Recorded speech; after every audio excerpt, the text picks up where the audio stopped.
Ah. Ah. Test. Test, test.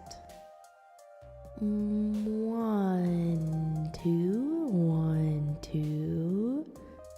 Test. Test. Hello, everybody, and welcome in. Today, we are playing the second half of Reverse 1999 Chapter 7. Let's go over here. Turn on the reverse music. Alrighty, you guys. Oh, I forgot to connect my model. That's awkward. 1 second. Forgot to plug my phone in. Just a little quirky, you guys. The dead stare. Damn right. Okay, and now I have life in me again. Welcome in, you guys. Welcome in. It's time for us to play or to finish Chapter 7. We finished part 15 last time. My goal today is to finish the chapter because I'm going to the Reverse 1999 event this weekend and I would like to be fully caught up on the story before that. Semel2 is staring at us. I know. I love Semmelwise, dude. Semmelwise is my girly pop. She's so pretty. Like, I think, like, aesthetically, Semmelwise is, like, my type to a T. Pretty much. Welcome. She's just very pretty. But, like, I think I like her outfit in this one better just because it makes her waist look so snatched. You know? Like, there's something about her waist here that's like, mwah. But I really like the white hair. You know? But, like, I really like the white hair. So, you know, I'm just like, ugh. It's so good. Guys, don't look at my stamina. Don't look at it. It can't hurt you. It's not real, okay? Have you ever wondered at our irrational fascination? Anyways, we are going to be playing the rest of Chapter 7 today. I won't stall too much just because I want to finish it like ASAP. I don't want to be up like crazy late today. I also kind of want to play Minecraft later. So like I need to finish like at a reasonable time. So I'm not gonna... Okay, Semel, baby. Shh. But I nearly forgot. You must Holy yapper. Yapper wise. Fake moon in the sky of your suitcase. Alright, thank you. I love you though, my love. Anyways, guys, I'm nervous. What happened last time? Do we remember what happened last time? Alright, we're on number 15. We finished 15, so we're on technically 16. So Hoffman's brother saw Lucy basically getting like reverted back into a bolt and then like, you know, remade essentially over and over again because of the storm, because of the cure to the storm, which is like kind of like not that like fixed, you know?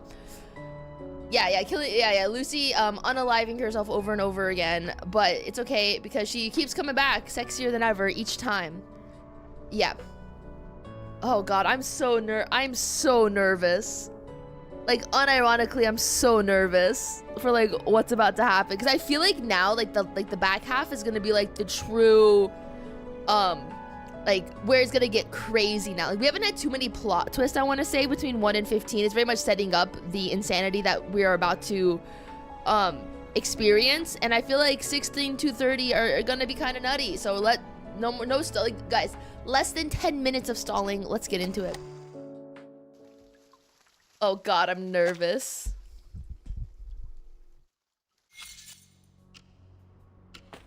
"17 hours. Ha! Fresh air. Oh, medicine pocket. Grass, the dew, the mud. How's audio? This is what I'm talking about. A better world. They kick the muddy ground with their boot in ecstasy. The mud splatters on the Foundation staff member's jacket, but he remains professional and does not bat an eye. Researcher Medicine Pocket, I must remind you that we are at the edge of the immunity zone to the storm. Once we cross the line, we will not only catch the storm syndrome, but also be taken by the storm at the end of the countdown. I like his voice. The entrance of the Foundation headquarters is bustling with personnel. As the storm approaches, a long line of field investigators have formed at the gate, waiting to pass through security. Medicine Pocket groans. They spread their hands in frustration, clearly unhappy with how skilled the staff member is at avoiding confrontation. I know that. How stupid do you think I am? I like Medicine Pocket. Hey, They're so isn't that silly. Rudolph? The poor guy sent to Tunguska? Hey man, how was Siberia? Hey, man. Welcome back. Did you bring me any new research materials? Oh, you don't recognize me? You're breaking my heart. It's me, your best friend that you just met, Medicine Pocket. Medicine Pocket's attempt to approach the line is quickly thwarted. The staff member has to practically yank them back by their arms and legs. Researcher, I must make clear that you only applied for 15 minutes outside for research purposes. Your countdown starts from the moment when you cross this line. Oh my god, they only get 15 minutes? Okay, safety first, I know. Get off me, you're hurting my arms. Aww. Medicine Pocket struggles desperately and finally manages to plant all 4 limbs on the ground. I'll bounce as soon as the storm syndrome hits. Even if I catch it, look at the syndromes of this era. Distorted faces, murderous intentions, obsession with war, rampage. Okay. What's got you so worried? They aren't that bad. Well, the melting faces part is kind of gross. You think? The staff member responds with a blank expression. They are not giving them anything. Medicine Pocket shrugs. They kneel down and open up a leather case. 1 week is more than enough for a genius like them to upgrade an old apparatus. This is the second version of the sampling device for asymmetrical nuclide R, boasting improved sensitivity compared to his predecessor. I really wanted to test this in Vienna. Oh well, better than nothing. Alright, now, I'm gonna walk a little further from the immunity zone so the samples are easier to gather. The ideal distance is 1,500 kilometers, but, oh, don't worry, not gonna do that. Even I can't run that fast. I feel like they're gonna do that. They hold the sampling device in their hands and step across the boundary. Behind them, the staff member starts his timer, a skeptical look on his face. Now behold, the important moment. When They're gonna I yeet. prove the dorks in Laplace wrong about asymmetrical nuclide R. Oh?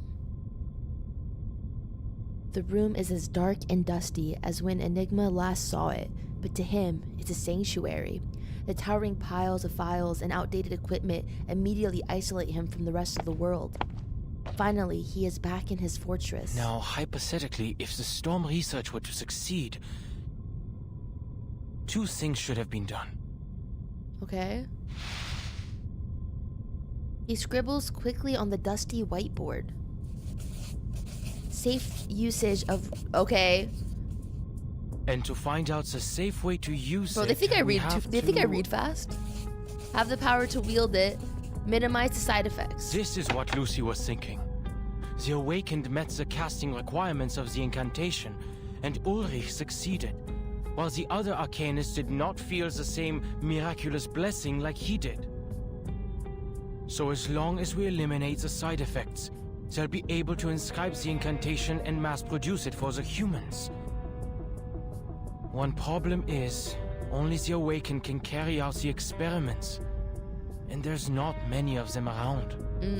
Yes, not that many robots. It'll take too long. There's no way to do this in 24 hours. Heck, it could take months or even years. There must be something else we can do. There must. I just don't think But they're going to you are solve the not problem an this quickly, arcanist. you know? We're only on chapter 7. Why should you play by their rules?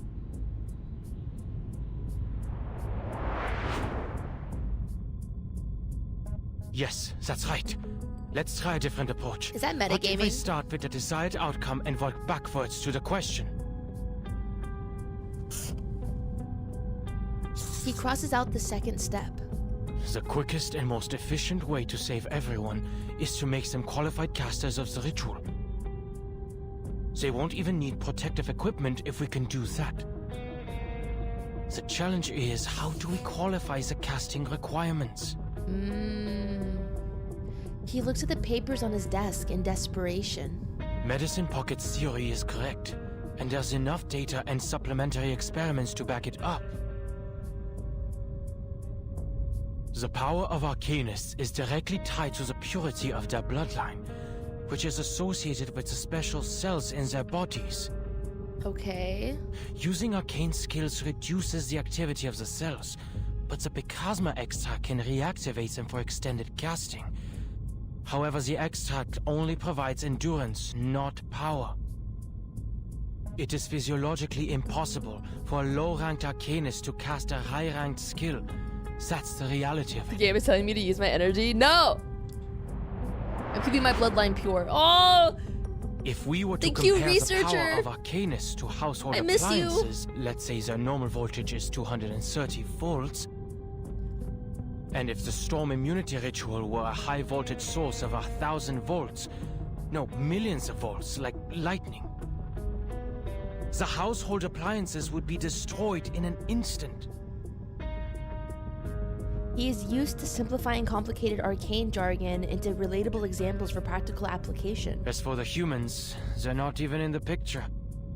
We cannot cast to begin with, and I personally didn't feel any blessing or curse when I recited half of the incantations that day.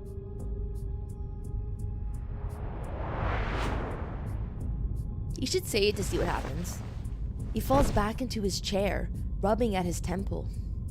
The researcher struggles against his defeatist mindset, but the hopelessness is hard to Think. ignore. How can I get everyone to meet the casting requirements of the ritual? What if they lower the difficulty of the That's ritual? theoretically impossible. The Arcanum never gave a damn about certainties. I've been reminded plenty that logic does not apply to things like this. Irritated, he pushes the papers aside and pulls a book of Arcanum from the mountain of clutter. What about shortcuts? Are there records of transcendental rites? Significant celestial events? Sacrificial offerings? Or even Numa emanating ingredients that could boost the user's casting abilities? Wait, Numa emanating? I feel like I'm not smart enough to keep up with this. A thought flashes across his mind. Where have I seen that word before? He rushes to the bookshelf and starts rummaging through the dusty volumes. It was in the files Ulrich told me to read. The Timekeeper's report from the Aegean Sea. Those islanders call the storm the Emanation. Why? The Emanation. Emanation. The emanation. Just what is emanating out? Whoa. The door swings open with a loud bang, causing him to jump in surprise. The towering stack of books next to the door tumbles over, as if nudged by an invisible force. Then he hears a familiar sound. Shuffling footsteps from the hallway outside, sticky and wet. Ooh, oh no. What the? Oh no. Dawkins, I hope you know this is not the time to catch up. That is if you're able to talk at all.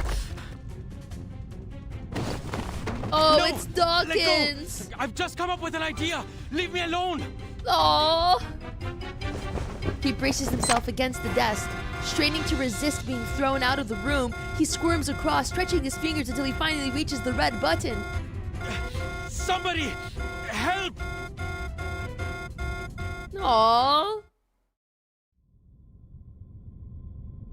Dawkins just wants a hug. You're not really here for revenge. And it wasn't you who pushed away the books and opened the door. The invisible ghost.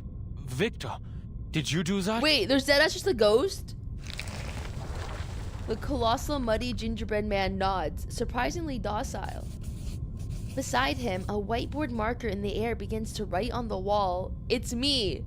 Then the marker turns its tip and points at the door. He does as his friends. Okay. Outside, people are talking and laughing with genuine joy on their faces. Ah, Researcher Adler. A figure in a shiny uniform suddenly stops nearby. He recognizes her as the unfortunate colleague who works with Medicine Pocket. What happened? Any progress? Yes, researcher Medicine Pocket has proved their theory right. Oh shit. They have successfully found the asymmetrical nuclide R in the air before the storm, even if only a trace. What did you say? They came up with the idea because the nuclide was initially found in the raindrop samples of the storm. They deduced it also exists in the air before the storm occurs, like the water droplets in the atmosphere before rain. Like condensation, right? So now, we can extract it Precipitation? directly from the air, without waiting for the timekeeper to bring the raindrops to us. This will help us a lot in the mass production of the protective gear. She trails off as she notices the look on his face. No way. The emanation. Asymmetrical nuclide R.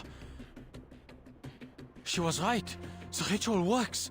Any arcanist can use it. Wait, why? And the solution was right in front of us. Well, I'm not. My brain is not connecting I these didn't dots. need to boost the caster's abilities. With the right setup and materials, the world before the storm is already an enormous stage for performing the ritual. Oh. It's like a charged pylon just I don't get needing it. a cable. Mr. Adler? The man slips past her and starts running towards the other end of the corridor.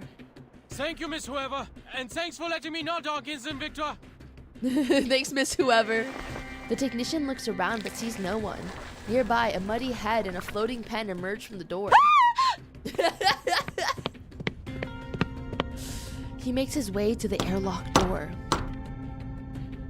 It's me, Ulrich. Let me in. I need to see Madame Lucy. Tell her, I found a way to transcend the limit. The limit does not exist. Bro, I want to know what's going on with 37.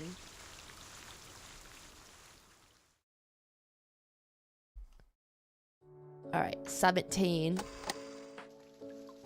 The storm speech.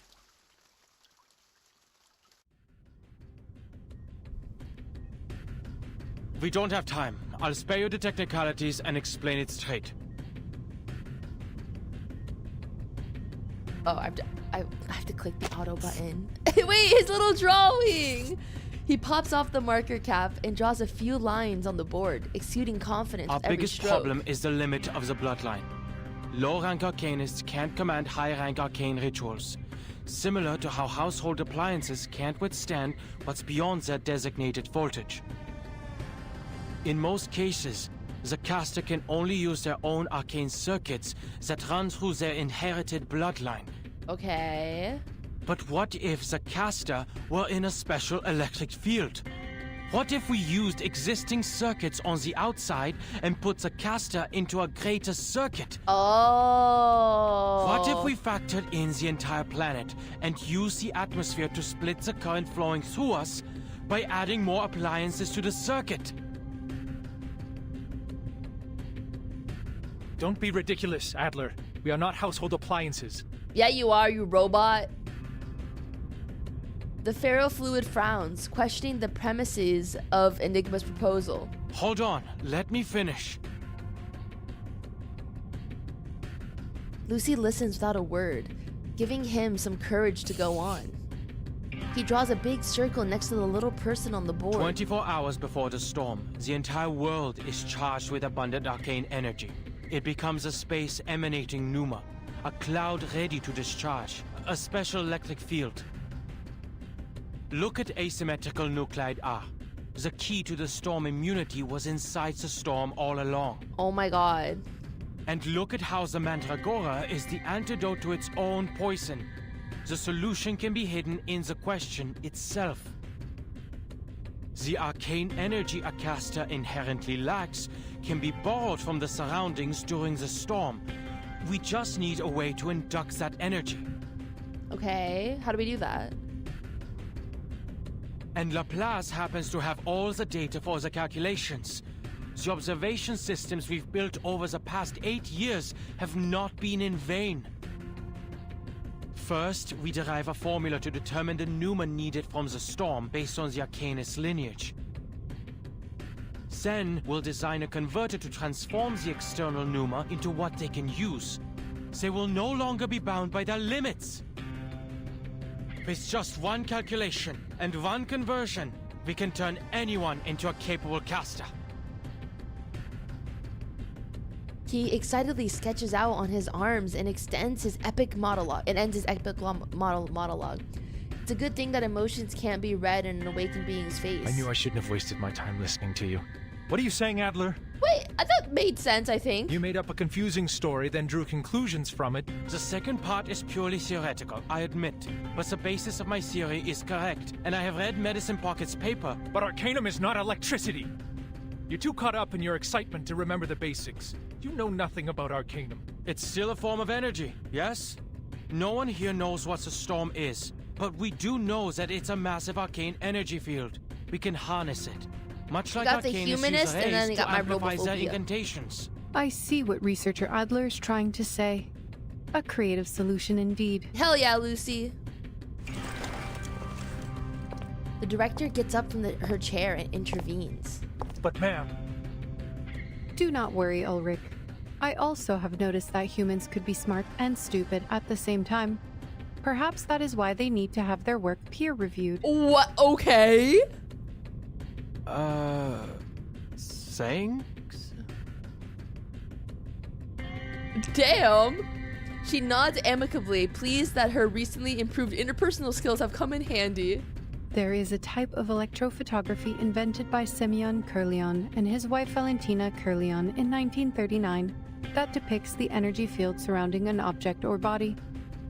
But why'd they make Lucy's It was later used by Laplace as a personalities method massive? of measuring arcane power, notably for the storm observation systems.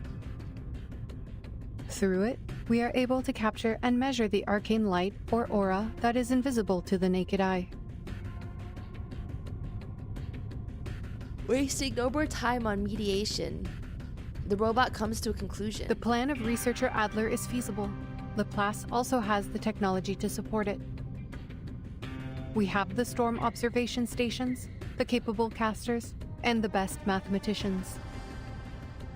Ulrich, please ask Miss Tider to lead the calculations, then experiment outside the safe zone and record the pneuma constant Is that John needed for Tider? casting the incantation. And do not give the incantation to anyone. I doubt they can resist trying it. Yes. Smart. Ulrich lets out a reluctant hum and leaves the room as instructed. Simone, please contact Researcher X. His balancing helmet could be the prototype for our converter. That helmet balances the energy field in and out of our bodies, and was once used to protect researchers working with dangerous arcane skills. We could boost its power and use it as a substitute for Adler's converter. But we should postpone their testing request until we have completed our experiments on the side effects. Her assistant gives a quick nod and begins drafting the notice. The tasks are quickly assigned to the right people in less than a minute. Only one person seems to have been left out. What about me, ma'am? Should I go with the calculations team or help with the converter? Oh, baby. He takes a tentative step forward, curious about his role in this endeavor. Right. I wanted to talk about that. Oh, no. You have proven to us the value of human thoughts and perspectives. I am glad that your struggles with the bottle did not damage your brain, Adler. Oh, okay. I am confident that your discoveries will save many lives in the storm once implemented. Okay. The bottle? But it's been 7 years. She just keeps on smiling. But you overlooked one thing in your plan. What about your people? The humans who can never cast incantations. An apt question. Oh, shoot. They were not included in the plan. I just came up with something that took the least steps to reach the desired outcome. To save humans, they'll have to rely on equipment. Only when we have better control over the ritual can we store it on arcane devices for mass production. Then you should go perfect it. Huh? We only have 16 hours and 30 minutes until the storm. There's not enough time to... The feasible part of your plan is in motion, and all of Laplace will provide the help we need. We will make it work. As for yourself, perfect your plan so we can save everyone, including the humans. Oh my god, she And cares we about only humans. have 16 hours and 30 minutes to find a solution.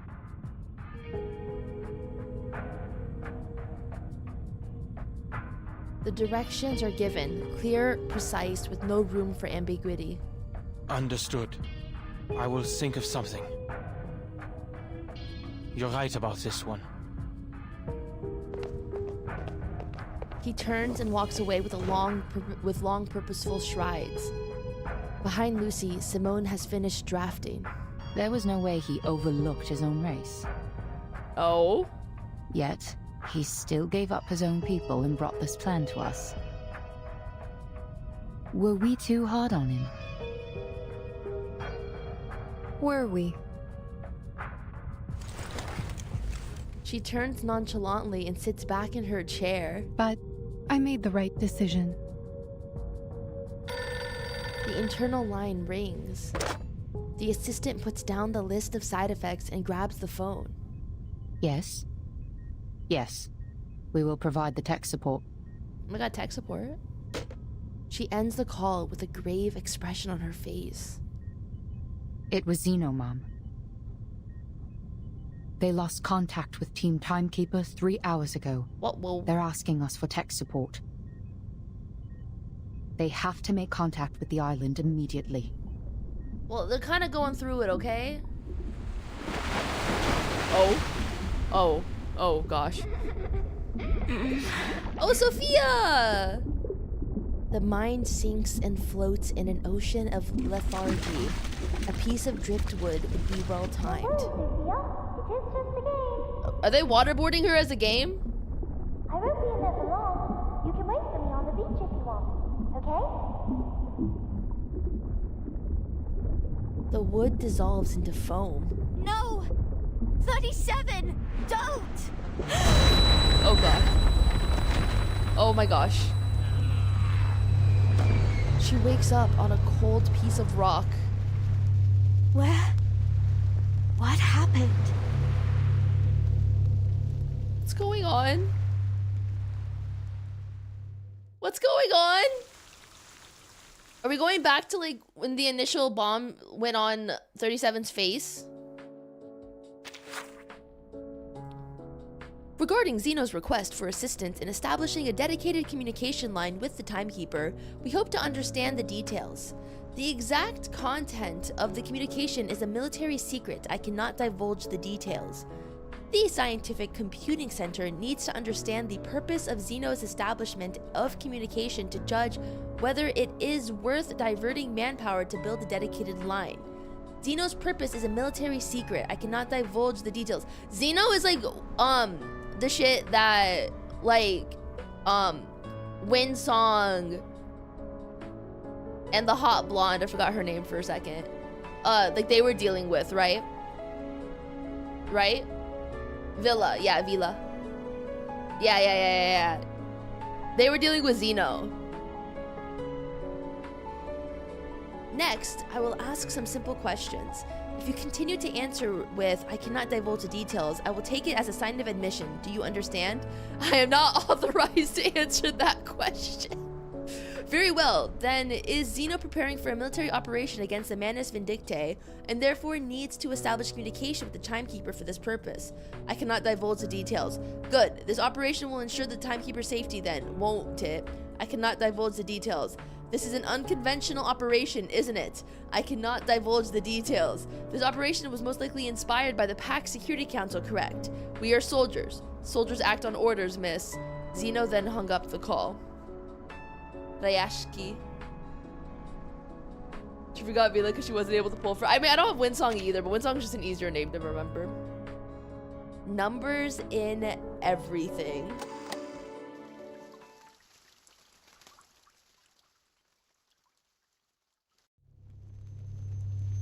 Oh gosh.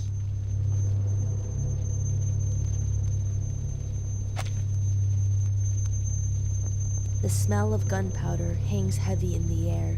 The once magnificent columns are now reduced to rubble and irregular stones. Blood rings in her ears, drowning out all other sounds. Why? I remember now. The island fell ill, and 6 summoned all the integers to the cleansing ceremony. 37. She went to Apiron. Oh no. They tended to their missions. I went to the square to pray for them, and then Oh, Sophia. there was an earthquake. Oh no, Sophia! Warplanes thunder above, whipping up debris and the girl's garments in their The passing. human army? Wasn't the Foundation mediating the disputes? Did they betray us? Oh no. Calm down, Sophia. Your soul is imbalancing I towards... need to calm down. Oh no. I need to find the others. Slow down and breathe. Stability is an essential virtue to becoming an integer. Okay. Let's clean up the place first. Girl, don't think about cleaning right now. She places a hand on the brass ruler at her waist, and as pious as ever, begins to recite the incantation. Mima. Schematizete otan enosume dios simia. Nothing happens. Oh shoot. The incantation didn't work? Did they fail to perform the cleansing ceremony? Oh no. Oh no. What's going on? She stands frozen for what seems like an eternity, disoriented and unsure. It feels like her world has crumbled beneath her feet. But then, she notices a familiar figure in the distance. Is that 42?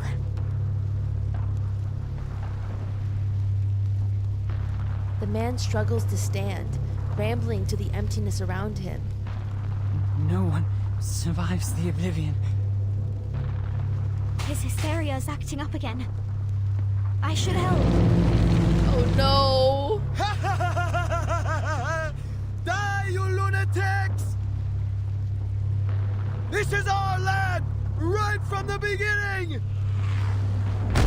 Oh. When the smoke clears, 42 is gone. Oh no! Oh, no. Sophia has to watch all of this! No! Be calm. Be stable. Think.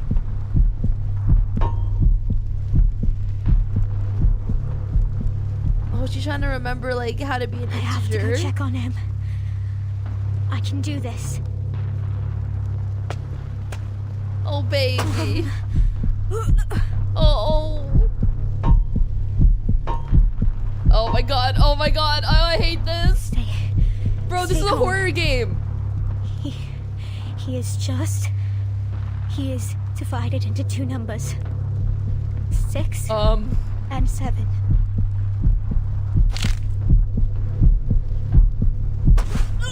Oh, baby. I have to find the others. I have to tell them about 42. Oh. What are you doing here? She hears a recognizable voice coming from the ruins. Oh. Upon the hill, a woman raises her hand and calls to her. Get to the shelter! Into that! Oh no. Miss 18. No. I can't. This can't be happening. No. I have to keep it together. She's watching them literally get split in half. Sophia, get to the cave. Find Sophia. A quiet sob comes from the bushes. A child cowers in the foliage. Oh no, no. Everyone's gone crazy. No. It's okay. I got you. Come out now, Lacey. We will go find the others. No. The child stares at her in a panic, hugging her knees even closer to her chest. No, I don't want to see them. They will go crazy. Everyone. A droplet of paint emerges on her face. Lacey? No. Your face. But Lacey brushes her hand away. She turns around and runs deeper into the forest. Her soul has tilted toward excess. This is wrong. I am the corrector. I have to help her, or she'd get herself killed. I have to right the wrongs here.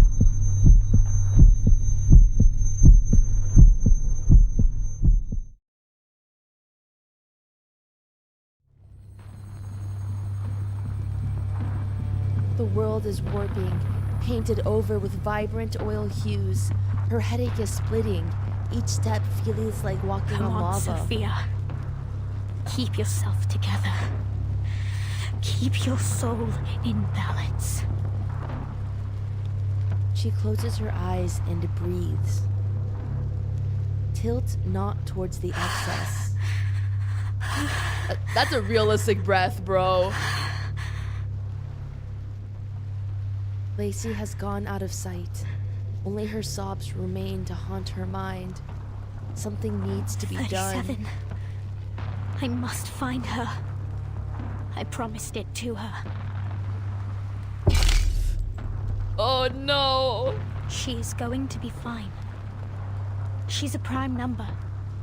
And prime numbers are not as divisible as the others. I don't know, Bomb can still... She will pass the test of Apiron. I don't know, man. Receive the transcendental truth. For she is the genius. How strong is a number in the face wise of a gun? Who returns. We will right the wrongs and restore things to how they were.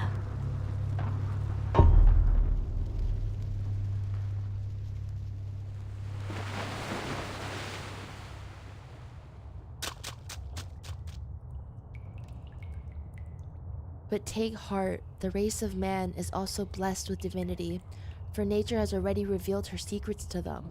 Once you understand this blessing, you will easily achieve all that is set upon you. You will heal your soul and be freed from evil and suffering.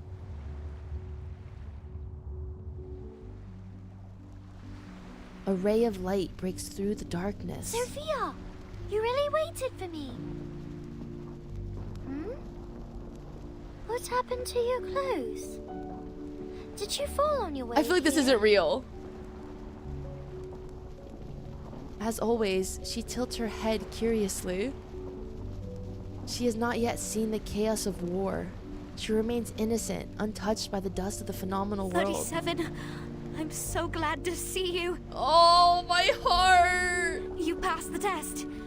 You did it. Oh, my heart! You seem emotional. Why? I told you it wasn't going to be difficult. 37. Things don't seem right out there.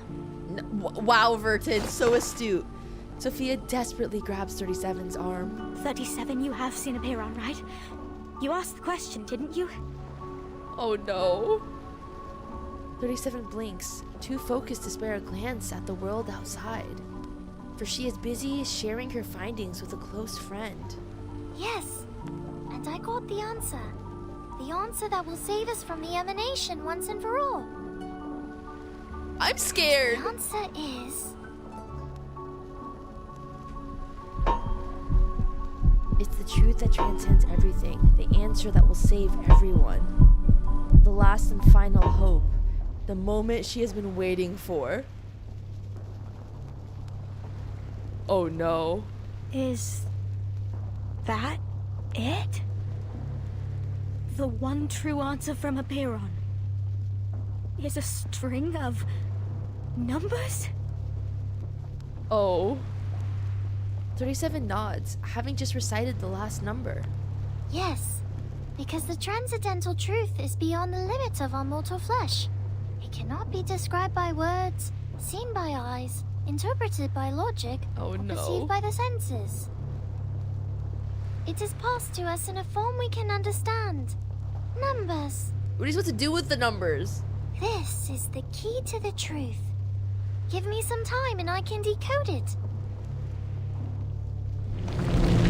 Warplanes still roar in the sky.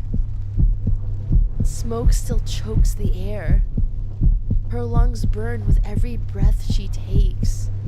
Time is ticking and people are dying. Helplessly, mercilessly. Time.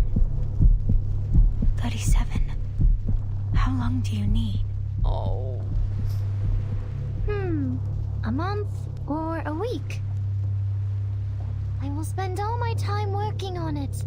It is not an easy question. Could be the hardest one I've ever dealt with in my life. Girly Pop, we don't got that much time. I will get there. And then we will be freed from all these problems once and for all. Even if we don't know its meaning yet, it will eventually lead us to the kingdom of truth. Oh no. She stops her enthusiastic explanation and looks at her friend worriedly. Sophia? Why are you crying? No, baby! Sophia looks up at her. Tears stream down her cheeks. That long? 37. A truth that distant won't change. What's in front of us now? She breaks free from her friend's grasp and races into the smoke and dust of the phenomenal world. Oh, baby!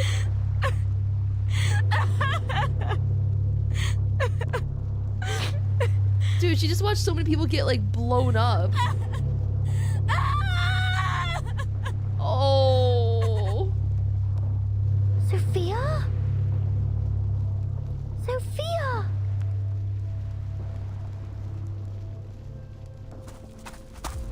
She no longer knows why she's running. She no longer knows the purpose of her existence. She only knows of the wild, fiery sensation rising in her chest. Oh god.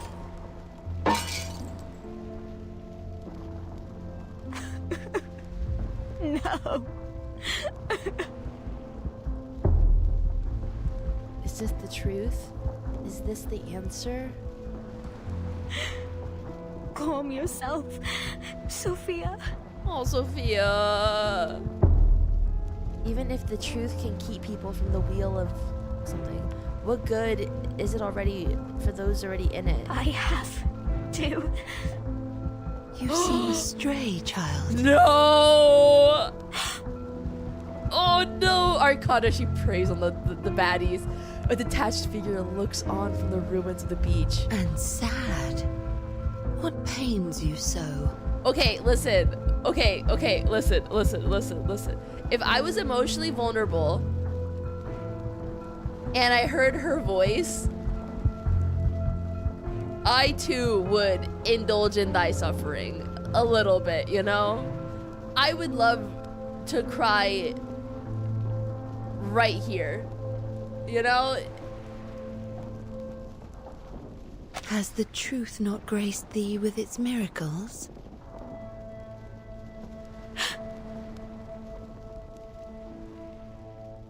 Dude, Arcana like lives to separate the Sapphics. Her duty in life is to separate them. She's like, I will take the baddie of the two and bring them under my wing. Like that just like feels like Arcana core. Like first she took Isolde, and now she's gonna take our beloved Sophia.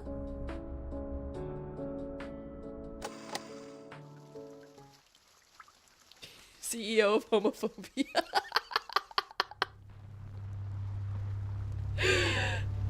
"37 stands dazed on the beach. She looks around at the familiar island. The one pristine shores are now cluttered with the debris of human weapons. How did this happen? I passed the test. I was granted the truth. I have the answer with me. What did I do wrong? No, 37. None of this was your fault. Hysteria has come to this island, and people are caught up in it. It is the storm syndrome, taking the form of war. The mind is growing increasingly tense. The situation has gone far beyond expectations. Has it been 6 hours since we entered the cave? How strange dream. It lasted longer than I thought. 6 gave 2 hours to leave, and now 6 have gone by. But the islanders and visitors are all too wrapped up in their own misery to notice. This is bad. The plan we have with Zeno. This objective is of utmost importance. And where's the team 37. now? I have to go. I have to find Sophia. Yeah, you do. You gotta find your girlfriend. She dashes into the forest, desperately searching for any sign of the red-headed friend. Just as she goes further, a faint call stalks 37. her. 6! Oh my god, our little...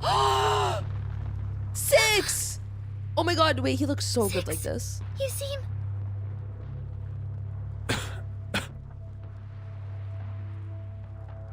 The leader looks even paler than usual. Sorry, guys, sorry. My toxic traits are coming out. His robe is in tatters, and his crown is covered in dirt. He rests his back against a broken pillar. Have you passed the test? Okay, no. What question did you seek its knowledge? Like... And what answer did it give you?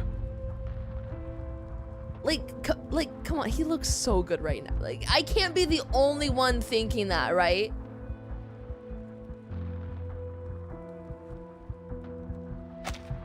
Stunned by everything she's just been through, 37 recites the numbers for the 3rd time, still a little dazed. He listens intently and falls into a silence. 6, weren't you going to perform the cleansing ceremony? And Sophia, she... I like that 37's worried about Sophia. 37 trails off as she notices the dark fluid seeping from his robe. Please come up to me, Miss Verton. I wish to have a word with you. Oh, 6! His voice is gentle, but his expression is grave. A gash runs across his stomach, his robe soaked in 50 crimson. strides from here,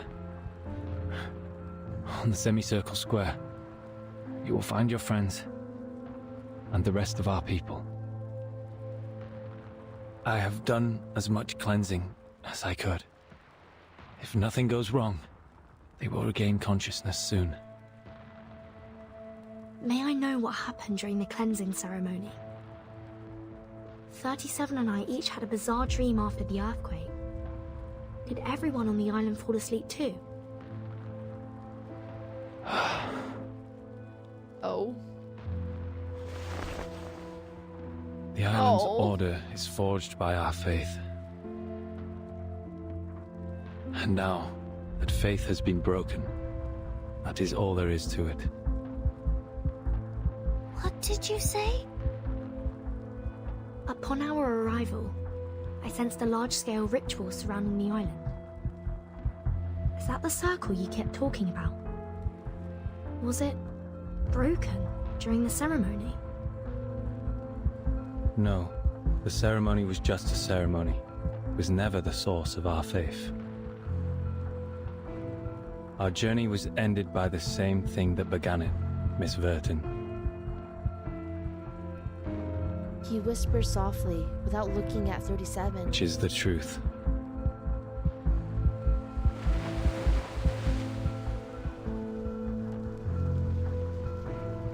The waves crash onto the shore, bringing debris from the plains with them. It doth not surprise me. Oh my god, her voice. The wise, so blinded by their pursuit of knowledge, they oft neglect the harshness of reality. A common downfall of the contemplative. Pray tell, in the midst of such overwhelming destruction, where has their vaunted wisdom gone? And what good does it bring in this final hour? No, don't prey on her! Arcana, I can hear stop! thy weeping and bellowing within, Miss Sophia. Many a time you have knelt at the Temple of Truth, devoted yourself, prayed for your people, and withstood the tribulations set upon you, all for the betterment of others. Thy character is without reproach. She lifts her hand, smiling. Above, the roaring warplanes Yet persist. the truth has never deemed you worthy, has it? Bro, don't rub it in! No, that's not. She wants to leave, but her feet are rooted in sand. She wishes to defy, but her body refuses to budge. And where would she possibly go after all of this? You shall be granted a greater opportunity. No! A blessing that befits thy devotion. Her unsettling tone causes the girl to instinctively step back. No, that's a violation of the scripture. We shouldn't. The scripture? Yet you were never truly counted as one of them. Do you not agree? Oh my god, Arcana! As evidenced by the decision that truth hath made.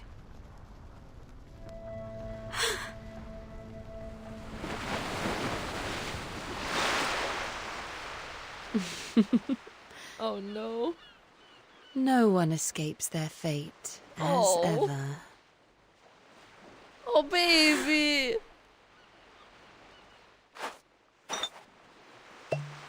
Oh no.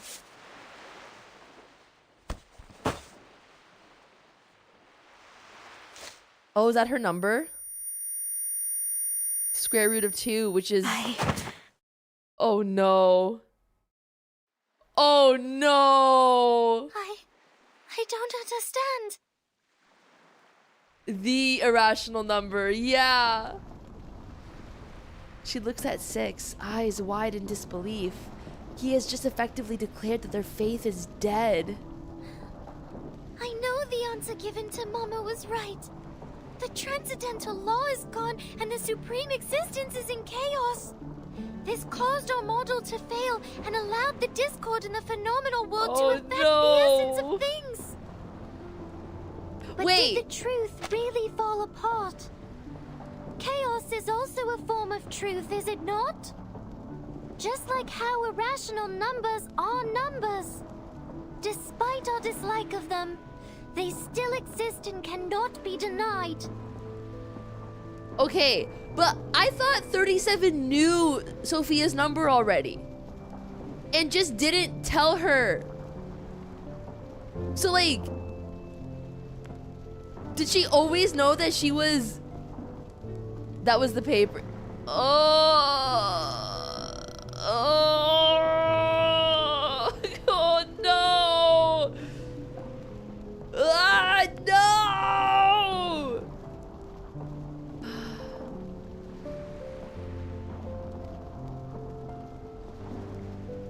I'm upset. I'm upset. She's the irrational number, bro. She doesn't discriminate. Tell that to Regulus, bro. I'm so upset right now. She steps forward, hoping for an answer. But how? How did this become the destruction of our people's faith? Bro, she's not even just an irrational number, she's the irrational number. You will hear no answer from me, 37, for that is not the question worthy of your attention. Do you still remember what you answered to me in the cave? She nods, holding back the whirlwind of questions in her mind. She kneels beside him and takes his hand in hers, gazing at him with intense something. Her eyes are still glittering like stars above, unaffected by the tumultuous waves That below. would be enough then.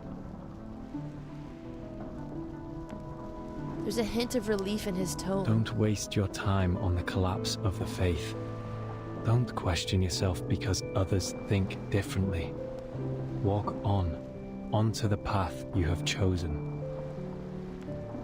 You have done nothing wrong. This is a lesson that takes time to understand, one that can't be grasped so quickly. She blinks softly, holding the lesson close to her heart. Miss Vertin, I'm afraid I must trouble you for a favor. God, I love 6.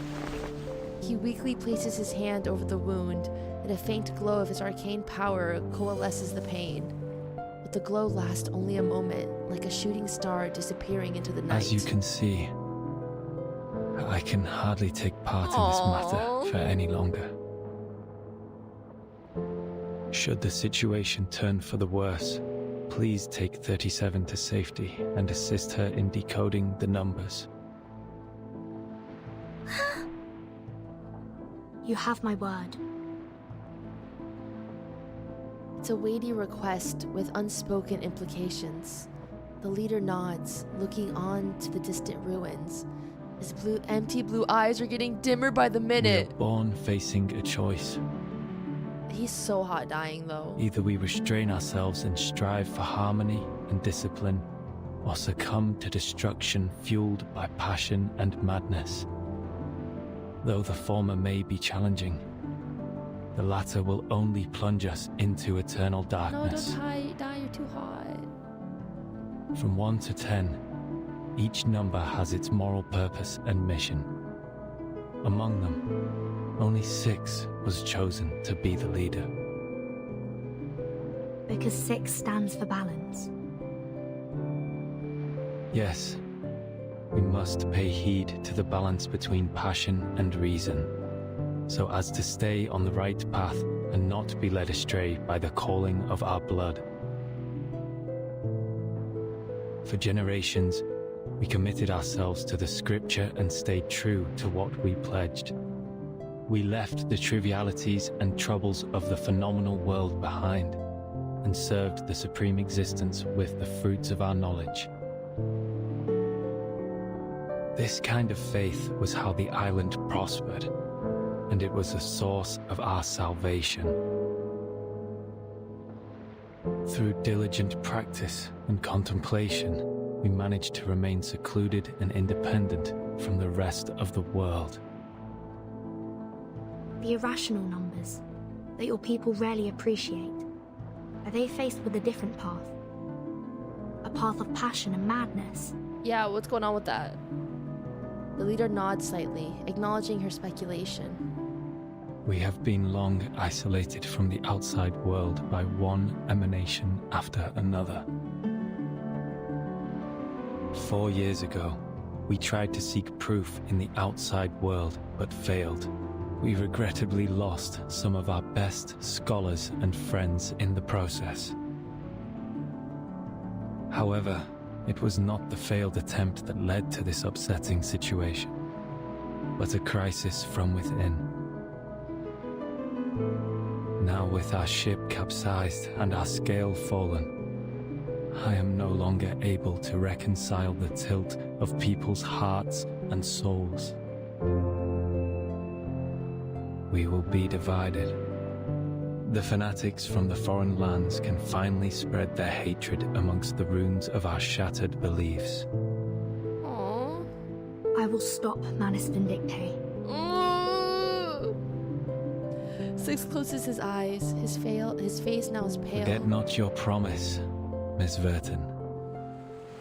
No, 6! Footsteps approach from the distance. 6 recognizes them. They are the fractions who weren't taken to the cleansing ceremony, and the apprentices still seeking their numbers. But they're dressed completely different now. 6. We came to bid you farewell. No. Everything happened here proves you to be an incapable leader. Your preachings of moderation and reconciliation were nothing but excuses for cowardice. Oh no, don't say that about him! Where were you when the humans dropped bombs on us? What did your cleansing do to help us?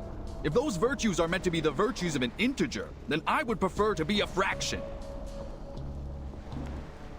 Please listen. The integers were unconscious during the attack because the ceremony was... Out of my way, 37. You knew nothing about what happened. You were in that cave having fun with your little games. The envoy from Manus Vindicte was right. We have grown too complacent on the island and have forgotten how to fight. We foolishly believed that staying out of conflicts would guarantee us everlasting peace. Now, open your eyes to the humans' atrocities against us. How can we not seek revenge for our spilled blood? I'm stressed. We must act and reclaim what was taken from ours. That is the true meaning of salvation. Their anger continues to escalate. 37 shakes her head firmly, refusing to back down. It is true that I was absent earlier, but please listen to me. Everything will get better because I already have the truth with me. The truth? What good will it do right now? Will it drive out the humans? Will it reclaim our home? Will it bring back our deceased friends? The man recites an incantation, a simple spell derived from the truth that anyone in Empyrean could cast on their first day. But now that their faith has crumbled, the radiance is no longer there. What salvation did your truth bring when steel pierced our chests? Manus Vindicte granted us the power to fight back. What did the Foundation do? One angry question after another, sticky, slimy fluid seeping through their masks. Don't waste your time with these integers. The Foundation's envoy is here. It is clear they have taken the side of the humans. Kill the envoy, cut off her head, and bring it to our mother. Oh my god. What? You... Aww. The mask has robbed them of reason. There's no point in talking further. Take 6 to safety, 37. I'm the one they are after. Then how are you going to... I will meet with Sonetta at the square. This radio is with them, and we will contact our people from there. Don't worry. We had a plan against the Manus, and we can still carry it out. All my homies hate Now, Manus Vindicte. On my mark. Except for the hot ones. Run! Oh, whoa. Sometimes I forget, like, Vertin can also use magic. You know? You guys, I already got spoiled by the official Reverse 1999 account. I already knew it was gonna happen. I just didn't know how or why. Yeah, Vertin can throw hands. Yeah, now it's chapter 20.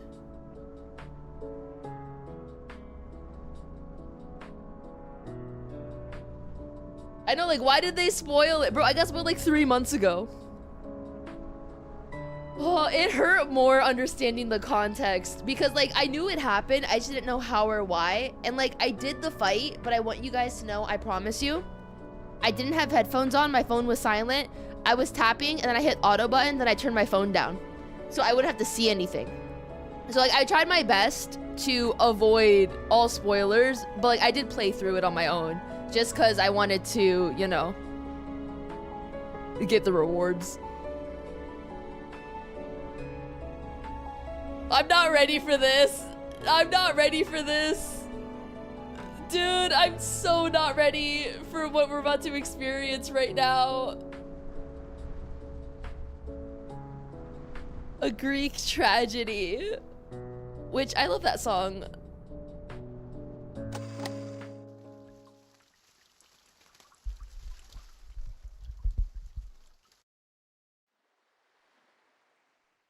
The world is a door to 1,000 ruins, desolate and cold. For those who have lost, what you have lost are long in the void.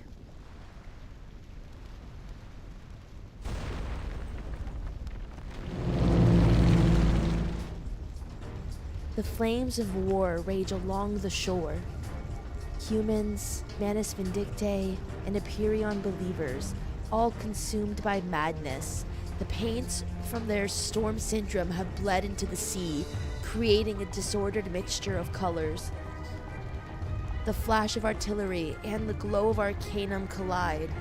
Dead, infected sea creatures litter the shore like a tableau of an abstract painting. Where are you going, 37? Oh my god, Marta. Marta's so hot. The sightless woman inquires with concern. Under her care, the leader's bleeding has finally ceased. Please take care of 6 for me, Madam Marta. I have to go find Sophia. Yeah, oh, no. Actually, no, you don't. 37, don't go find her. Not caring about anything else, she runs into the smoke. Gunfire and explosions fill the air. The angry battle cries of former Empyrean believers, now in Manus attire, echo in all directions. Die, humans! Whoa there, buddy. The explosion knocks off her balance. Oh, baby! A pair of hands reach out to her. Are you alright, 37? Can you get on your feet? No, I'm not ready. I'm not ready. Finally, the voice he's been searching for fills her with relief. She happily reaches for her hands, but stops abruptly, uncertain. Did you change your clothes? Oh no. God, she's so hot though. She's such a baddie like this. Okay, listen. All my homies hate Manus Vindictae, but do they know how to make them look good? Okay, like, we hate it here. It's the glow up of the century. But, like, they do have style, bro. You can't tell me Manus Vindictae doesn't play favorites, okay? Like, Arcana knows. It's like, what's that thing? Like, what's that one meme? It's like, oh, like, I'm gonna go out, and it's like not looking like that, and then it's like, okay, and then they change it to like a yassified version.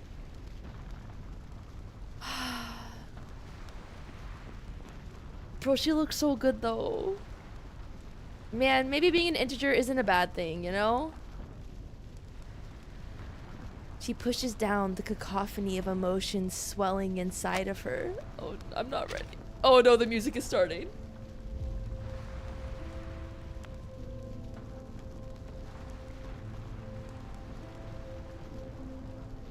Where to begin? I have found my number, 37. Oh no! Your calculation was correct. As always. I'm scared. You found it! That's good! She accepts the news without hesitation, her face lighting up with a genuine smile. I always wanted to tell you. It is a great number. The number of a herald, prophet, and pioneer. Huh? When it was first discovered, mathematics was nearly destroyed. But luckily, it also spurred advancements in the field.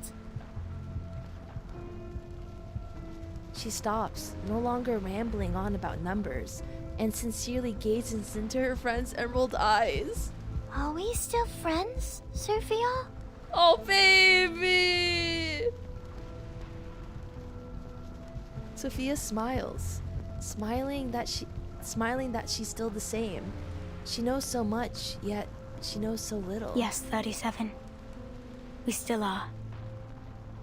But there are more important matters I must tend to. No! A bomber howls over their heads. The pilot laughs hysterically. The plane is covered in thick layers of paint, its wings curled and twisted. This is ours! The land we discovered! The pilot has spotted the 2 targets on the barren rocks below, with 2 explosives prepared for release. Sophia does not flinch or retreat. Instead, her fingers wrap gently around the tiny idol. Oh, whoa! The bomber detonates in the sky, taking the young pilot with it. Sophia, your power, and your luck.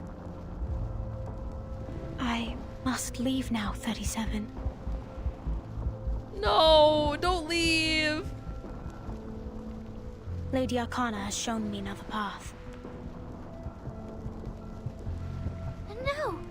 No! Why are you leaving too? Is it because our circle has been broken? Oh. But I found the truth.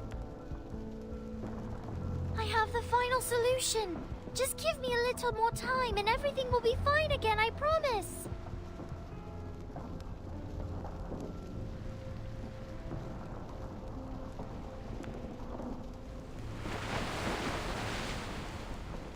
She closes her eyes. The scripture... Oh, wait.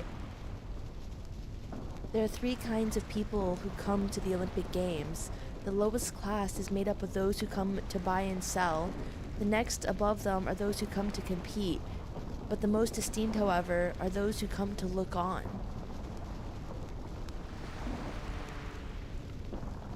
Only these wise pursuers of knowledge may release themselves from the wheel of birth. You and I are different, 37. Oh. Oh no, not the Manus theme in the background. No, no, no, no. God, I love how Reverse uses music though. Not all of us have the privilege to look on from the sidelines. No! I love this theme though. One time I was listening to the Reverse soundtrack on a plane and I felt like we were gonna crash because I was listening to this song. And I'm like, this is what I would be listening to if we were going down in a blaze of glory. And I had to change the track because I'm like, I'm too scared right now. I can't listen to this while flying. Oh no! No! Sophia, no! A thick, tar-like substance seeps out from her body. In an instant, the bombers are wiped out completely. Evil does look good on her, though. I hate that. No, Sophia, stop. We could be trying to solve everything together. Why do you need to join Arcana's faction? You don't need to join Manus Vindicte. Nothing good ever comes from joining Manus Vindicte, girly pop. I know you were never treated as one of them, but 37's always treated you nicely. So don't ignore the others. Just focus on the one that treated you well. Sophia, you... She can't prolong the inevitable any longer. She knows that. This is the last thing she wants. I will join Manus Vindicte, take others with me, and leave. Oh no. I will renounce the scripture and seek vengeance in the phenomenal world.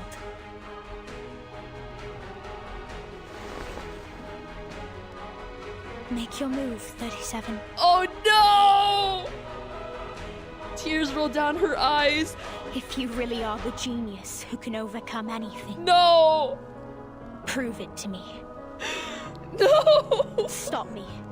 Transcend me. Defeat me. Crush me to dust. Why?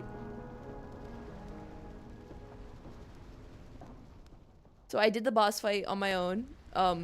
We could replay it.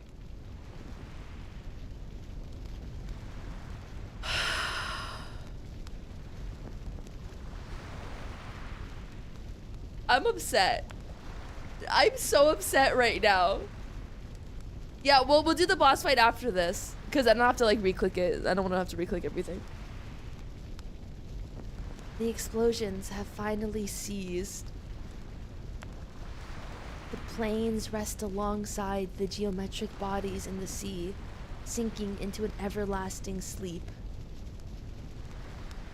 The roars of battle are no more.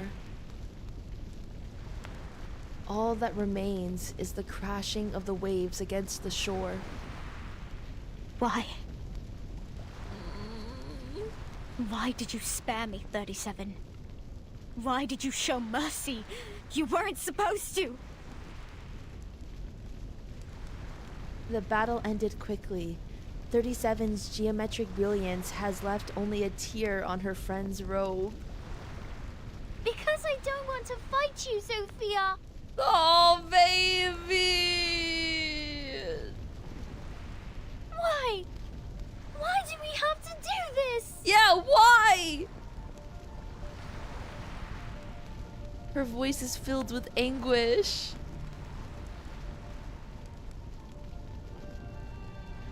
Oh, I love this theme. Sophia looks down in a long silence. Then she gently shakes her head. I'm sorry, 37. I have gone beyond reason. Beyond cure. Sophia, don't be stupid! I must have been out of my mind to make you fight me. Your hands were never meant for violence. They were meant for upholding the truth.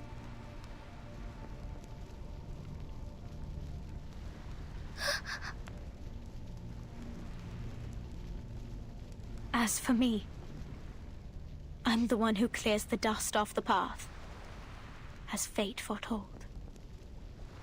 Goodbye, my beloved friend. No! She no longer wavers or looks back. No! Her shoulders tremble, but she strides towards the man's determination. It is time. No, it's not! Please clean up the beach as quickly as possible. We will depart soon, as Lady Arcana has instructed. Soph! Miss Sophia! Oh, Sonetta, redhead to redhead, you know? The team is finally reunited. Sonetta arrives last, heaving from trying to catch up to the scene. She had her own battles elsewhere on the island. That strange dream has taken its toll on her. And now she is holding her pen, silently questioning Sophia with a piercing stare. Why? We all have our own purpose to fulfill, Miss Sonetto. She walks right past her. Oh! That was kind of hot. But like, Sophia, stop being stupid. Sophia, stop being stupid! Like, listen, Sophia, listen. Girly pop. Like, this is her Sasuke moment. And like, I'm upset. I understand where she's coming from because she has led a life of constantly being ostracized, all right? So like, I understand why and where she's coming from. Because we have external knowledge, we are watching the whole story from multiple different perspectives. Sophia has a very biased perspective on what she is going through, so she feels like she's making the right choice because of what she has experienced, and like, we aren't there in her, like, her point of view to see everything. Like, her whole life has been in that certain point of view. And just to find out that, like, from the beginning, she was always going to be ostracized. Like, what she was working towards was never going to happen. She was always an irrational number. And, like, finding out that no matter how hard she tried to follow the rules, she was never going to be seen as one of them. So, like, it's tragic. It's so... And she's so stupid. She's so stupid. Just go be with 37. You guys are friends.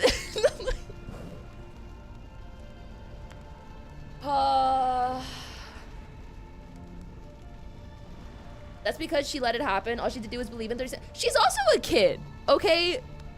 Like, give her some slack, all right? Like, she's a kid. They're going through a really shitty situation right now. Even if she had a choice, cut her some slack. She's a kid. She's basically being manipulated by Arcana right now, because Sophia was trying to believe in everything that she grew up with.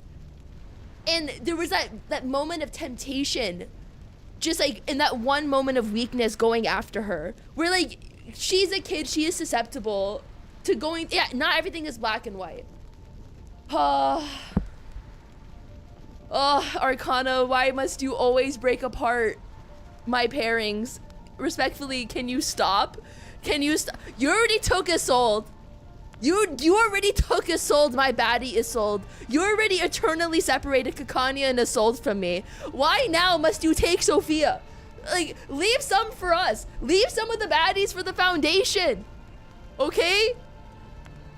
She said, indulge in thy suffering seriously. Bro, like, come on. What's that one meme that's been going on? That's been going on lately, where it's like every time anyone posts like a really sad theory about like anything, someone's like, well, you're not invited to my like themed birthday party now. Arcana, you're no longer invited to my Sophia 37 birthday party now. You're not invited. Like, stay away. At least like Arcana knows how to pick them though, bro. She knows. She's like, I sense the baddie. She's like, I'll give you a new wardrobe. We'll change your hair up, and you're gonna look so good when I'm done with you. I will not fight you this time, but I will draw steel the next we meet. No, Sophia, stop. Where do you get these powers from? The new members of Manus Vindicte have left. They did clean up the beach. Every trace of humanity has been wiped clean. Only rock and metal debris remain on the beach. I don't understand any of this. Oh, baby. She slumps up to the ground and stares blankly into the distance. The truth transcends all and is above all trivial matters of a phenomenal world. It guides us to enlightenment and protects us from evil and misfortune. Does it not? This is what I have always believed, so I went seeking for it. It is finally in my hands. Aww. But now...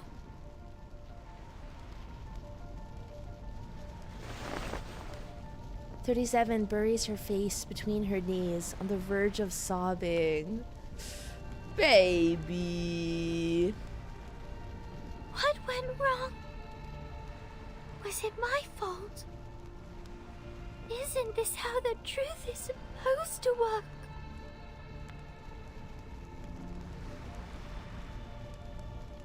The truth hurts. I don't know. I think the reason, like... Okay, listen. I think this is more fascinating. Like, I'm not upset at Sophia. I think it's kind of, like... I think it's amusing. Like, this is really good storytelling. Like, this is really good storytelling. So, like, guys, cut some slack for Sophia in chat. You guys, like, chill, okay? Chill. That's how you know she's a well-written character, if they can invoke that much emotion. I do think 37 needed this reality check. Unironically, she needed a reality check. Girly Pop living in her own world.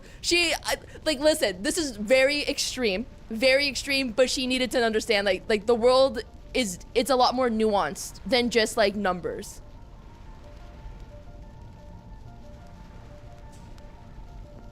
It is not an easy question for an off-island visitor to answer. However, one thing is for certain. The truth has not abandoned you, 37. You haven't used the key yet, have you? It is still coded.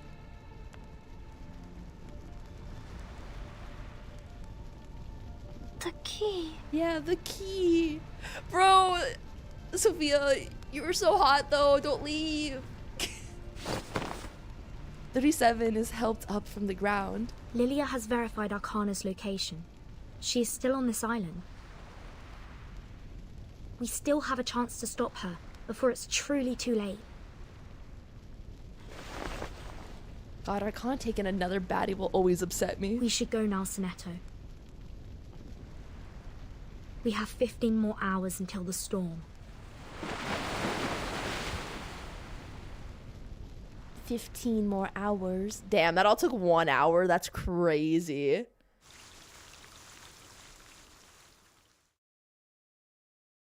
Yeah, it was a Greek tragedy, bro. That hurt. A fate has been forged for this purpose. A maxim, a preconception, a deliberate contemplation, a step taken, believed to be a choice. The woodland is older than all within it. Through passion or reason, travelers grope and stumble through the branches, or silently tread the narrow path, or choose to turn away, stepping into the subtle unknown. Read the voice it urges. If now, without pursuit, close to truth, yet let go, then never before had it been. Step forward, so they say. Before the tale is told, all is decided. Merchants, competitors, mortals, and heroes. And as the feast begins, how shall they fade away? And those outside, for whom the time they've made has not yet come. Those who deem themselves transcendent are merely not in this procession. I'm so upset. I'm so upset. Bro, that's so good though. Oh, it's so good though. Paulo, chill on the Sophia hate. Listen, I know you like 37, but like, chill on it, okay? Her choice to her wasn't stupid. We have more context than she ever will, all right?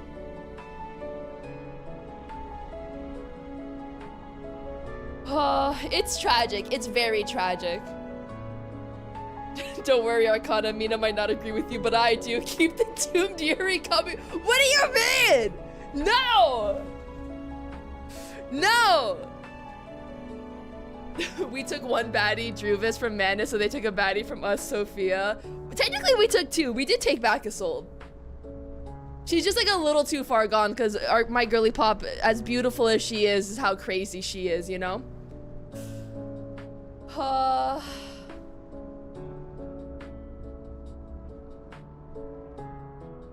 I'm so upset.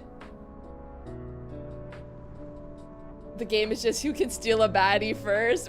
We also got Schneider. I think the Afterlife got Schneider actually. I would argue none of us got Schneider. Like, oh, yeah, no one got Schneider, dude. Oh God, that was so good. I'm so upset. There's like Sophia show up anymore at the end until the end. We've got signal. Zeno has restored communications with Team Timekeeper. Team Timekeeper. Very TT. well. We will leave you to it. She sighs with relief. But before she hangs up, she only has one more Just to question. confirm before we go, the operation Zeno I'll do the fight after. undertaking has been approved by the PAC Security Council, right? The internal call falls silent, as if the question is too absurd to answer. We're soldiers. Soldiers act on orders. Hey, I read that.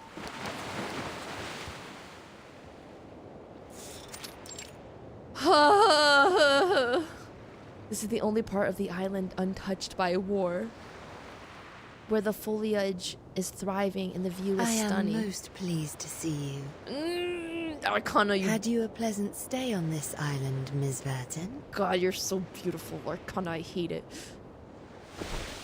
She turns around, a smile gracing her face. Are they not an intriguing flock of people?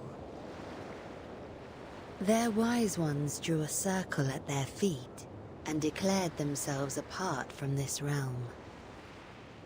For generations untold, they toiled as diligent ants in service of the circle, adoring and venerating it while shielding themselves from insanity's call. I take immense pleasure in admiring this wondrous figure, the primordial, eternal, immaculate circle. The more pity that it was etched upon sand. Below, the bombed-out beach is in a state of disarray. Oh, The fragility and impermanence of sand is precisely why people strive for something eternal. Believing in perfection is not a flaw. I noticed the human aircrafts were loaded with weapons, not from this era. Did Manus Vindictae provide them with the technology? Arcana smiles, the silence confirming her disturbing revelation. I can't fathom your motives. She's an enigma. If you came here to incite hatred and recruit the pure-blood arcanists on this island, you may now walk away with satisfaction. If you wanted to take the island as one of your bases, you could have done so after the cleansing ceremony failed. But you did nothing. You just stood there. Why? She wanted Sophia. I got her laugh. Guys, Arcana makes it really hard to like teeter the line of like wanting to simp for her, but then also acknowledging she is like one of the worst villains ever. Like, she is not a good person. She has literally done nothing good this entire game. She is constantly taken from us. Yet, she talks and I'm like, yes, ma'am, I'm listening. You know? It's like, truly, I'm always on, like, she is a menace to society and my emotions specifically. But God, she is so fine, dude. She is so fine to listen to and look at. Like, it is so upsetting. Without rhyme or reason, she laughs. Do you struggle to comprehend, sweet Burton? Like, if she called me sweet Mina, I think I would melt. I was waiting for you. Oh my God. Hold on.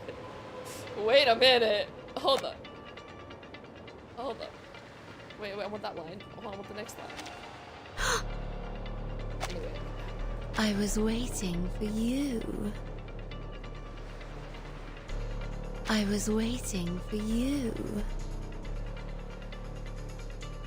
I was waiting for you. That's cool.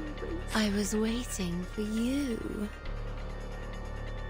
I was waiting for you. I now understand why everyone enjoys Manus Vindictae. Bro, how am I supposed to say no to that? I was waiting for you. I was waiting for you. I was waiting for you. I think it's like the way that she says you. Like, listen to like how she says you, okay? I was waiting for you. It's like a little, like she puts like a little like rasp on the you specifically. I was waiting for you. Like, I was waiting for you. I don't know how to do it. I was waiting for you. Sinetto and Lilia take a step forward. Where's Regulus? Enough talk, Verton. It's time for action. Mind your distance. Arcana has power over people's minds at a close range. Oh my God, yeah, she's just using her magic on me. A pity. She raises her arm, the stone bangle still intact on her wrist. The next moment, it slides off and falls to the grass, dissolving into thin air. I did wish to keep this bangle. Mine and yours, A pair in perfect match. How will you remove yours, Vertin?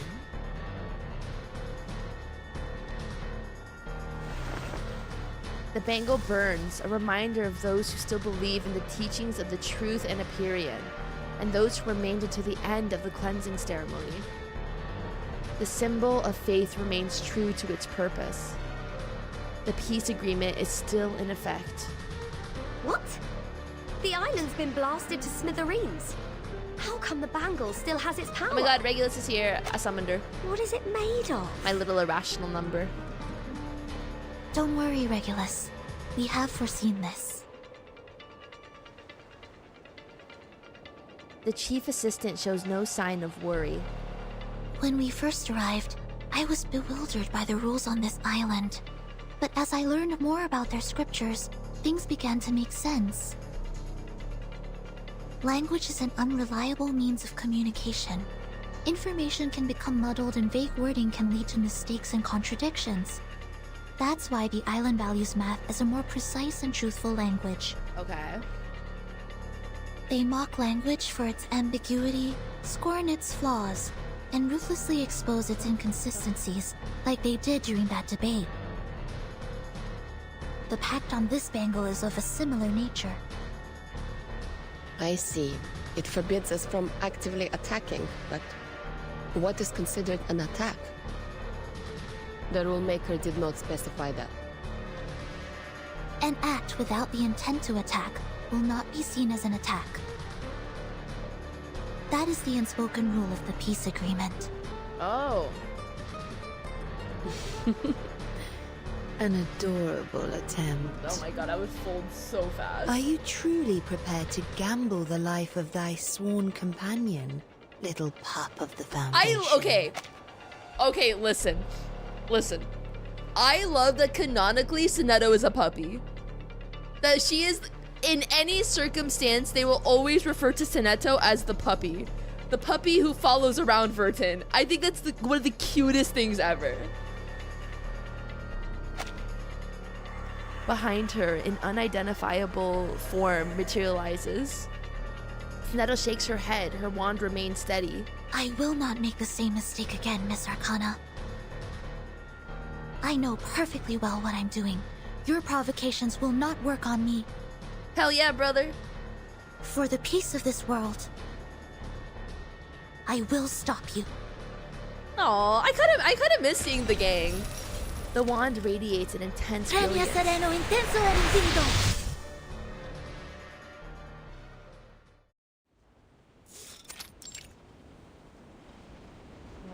The ship sways gently in the waves. It is set for a new world, and there's no turning back.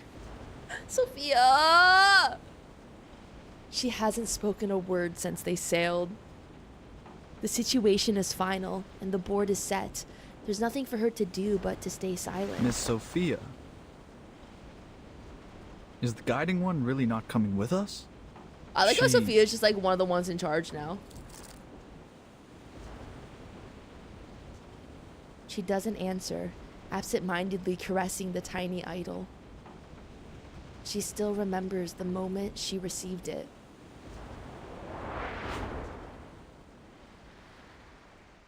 Are you saying? God, she really did get a glow up. Fret not, my child. You heard me true. I shall die today. What? No. No. No. What? Timekeeper, location Alpha is ready for the ritual. Wait, no. Location Beta, ready. Okay, no. All women do are lie. There's no way she's telling the truth. Ready. Good. This is not a preparation for an attack. At least not for an attack here. Requesting to use the advanced arcane skill Aoyama, number 000262603100008. Huh? To teleport a top priority threat to the Parmenides base. The glow of the ritual envelops Arcana. Oh, bro, she's so Loosen hot. up and enjoy the ride. Prashai. Arcana, don't let these kids do this to you. Okay, no, why am I rooting for her? Stop. She's not a good person. Launch sequence initiated. Well, who are you? Countdown. 30. 29. Hello, sir. Who are you? 28. The target has not reached the designated location. I repeat, the target has... 15. 14. 13. Large-scale Whose side am I on? arcane I don't know, ritual bro. detected. Aphroy around, verified. Life signal detected. Target is in position. Initiating detonation. He's so cool looking. Hello? 5. 4. 3. 2. 1.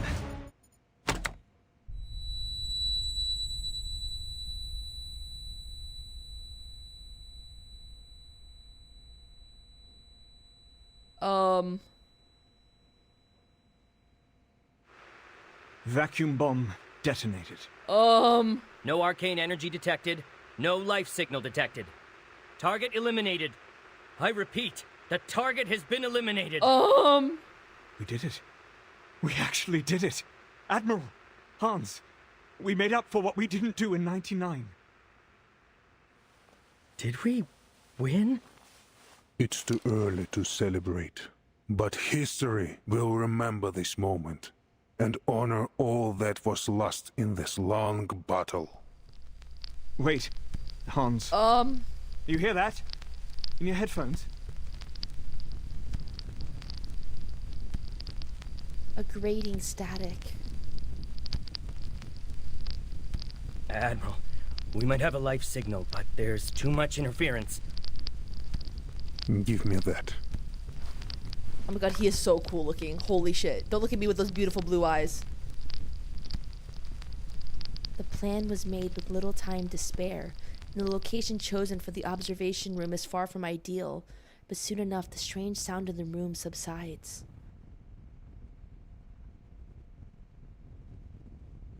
No, it's nothing. There is no sign of life. It was the wind. There's no way.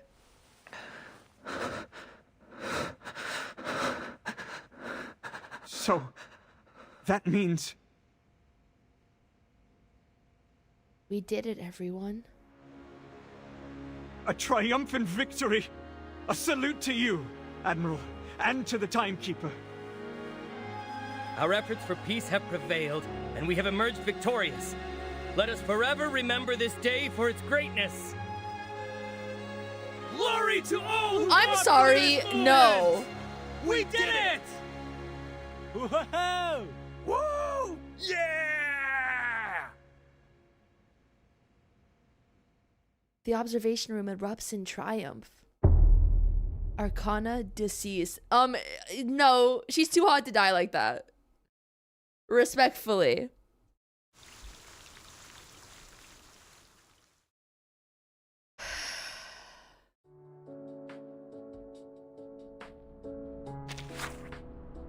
A bullet is among us, right Among under us. this roof. It serves no army, no country, only peace. The heavy rain at the end of the century dissolved and washed away many of its comrades, but it was lucky enough to survive. Its pointy end still shines silver, ready to drill a hole into its enemy.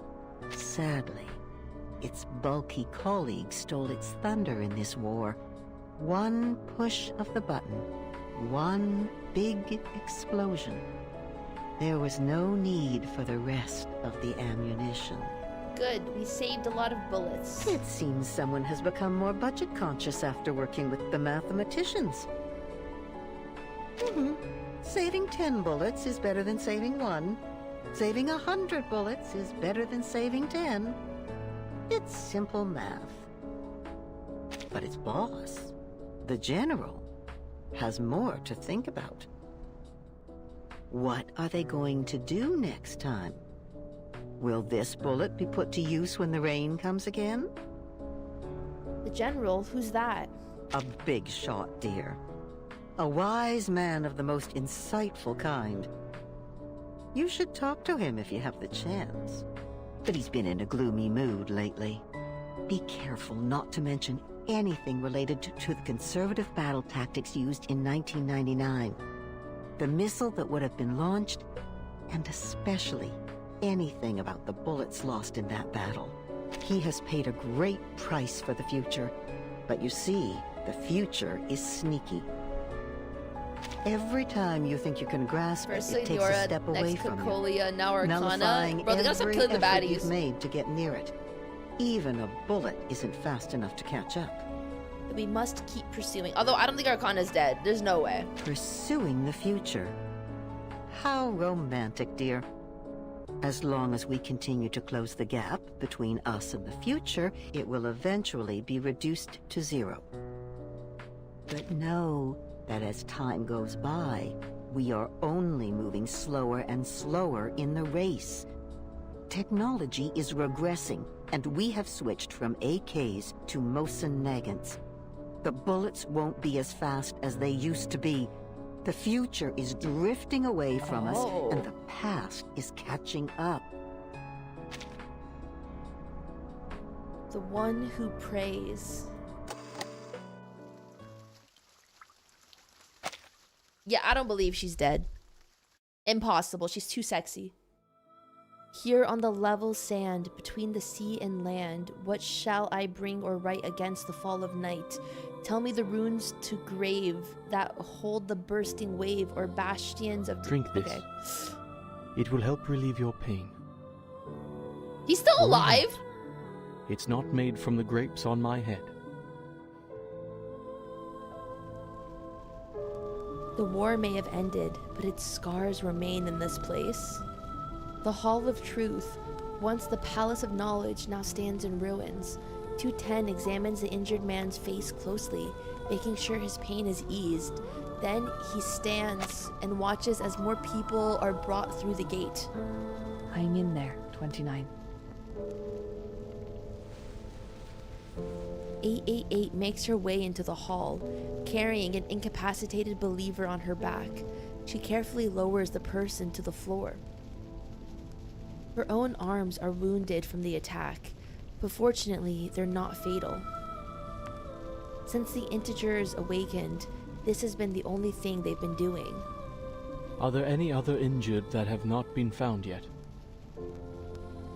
I've scouted the island. Every remaining member should be here. So you have. He sighs, the ramifications of the situation weighing down on them. It means the members not here have joined Manus Vindictae. The hall is dead silent. Just a few hours ago, it was alive with debates, ideas, and passion.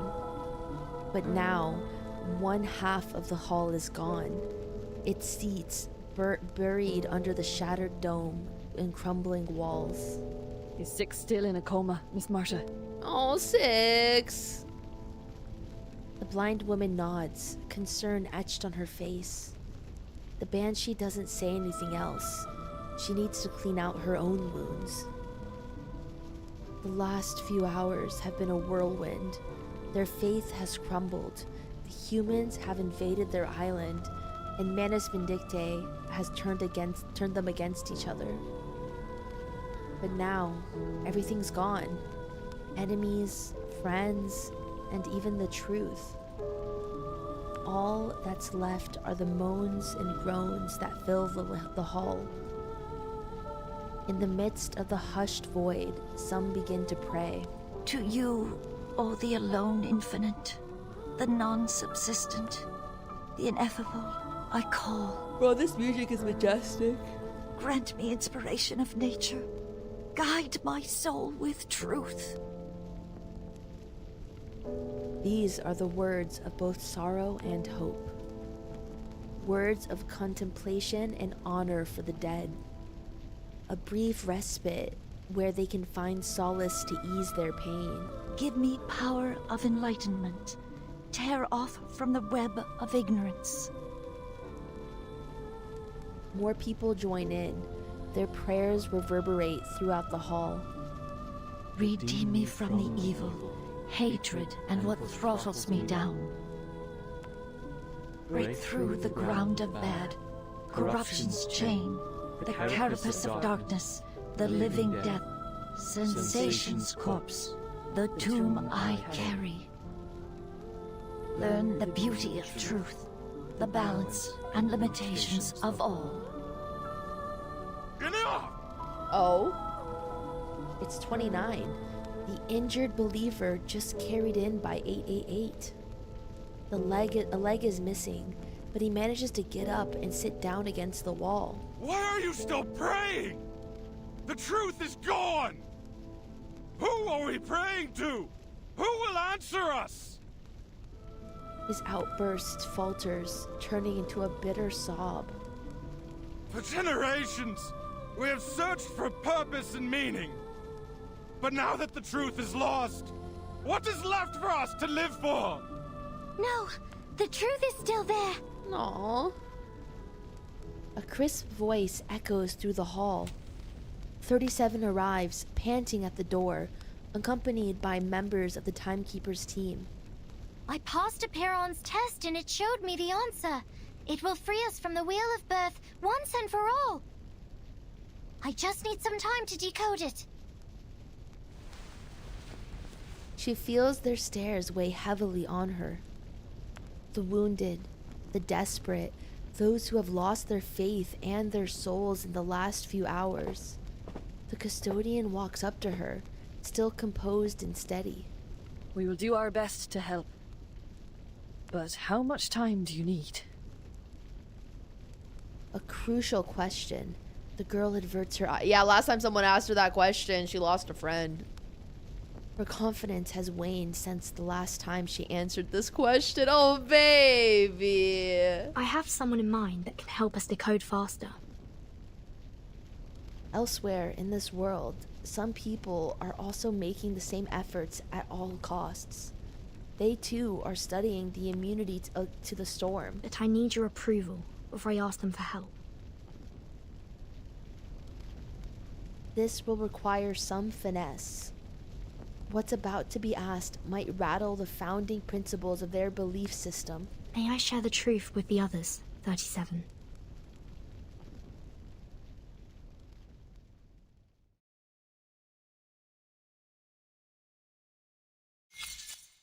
Nine hours. The experiments on the side effects of the ritual are ongoing. The list of conditions they've encountered stretches down the page like a long, winding snake. The side effects are completely random. Among the current samples, the probability of no side effects occurring is 0.52%. I would win. And of the 81 recorded side effects, 39 of them will cause irreversible damage to the biological body. 24 will permanently alter the composition of the caster's body functioning. And 18 minor effects will cause only minor, superficial injuries that do not affect daily functioning. Laplace's archives has enough rituals to protect casters from the minor effects, but the other two categories are highly lethal. The list was made at the cost of lives. She meticulously analyzed each item as if taking apart an intricate machine. After 72 experiments, the diversity of side effects has decreased significantly. It is unclear if this is due to repeated testing on a single subject or due to a limited range of possible side effects. More than 90% of these effects are related to concepts such as dirt and dust. Is it because of the origins of this ritual's power?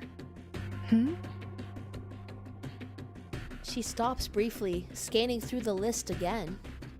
The number of recorded side effects is 86, not 81. When did I write these 5 down? A knock at the door interrupts her thoughts. Simone walks in. Madam Lucy, Zeno's plan was a success. With the help of Team Timekeeper, the leader of Manus Vindictae was teleported to a deserted military base and targeted with a thermobaric weapon. It was a direct hit with no signs of life detected. I refuse to believe she's dead. The was captured on camera in the observation room. The director nods in approval. It is good news, but she can't devote much of her processing power to expressing joy while she's focused on research. A tremendous victory. Please extend my congratulations to the Admiral for this remarkable feat. Also, you have 2 call requests. One is from the Timekeeper, which Laplace received shortly after the battle with Manus Vindictae. She is requesting remote assistance to help the Apiron decode a numerical code related to the storm immunity. This information demands attention. The director's head snaps up. Put her through immediately.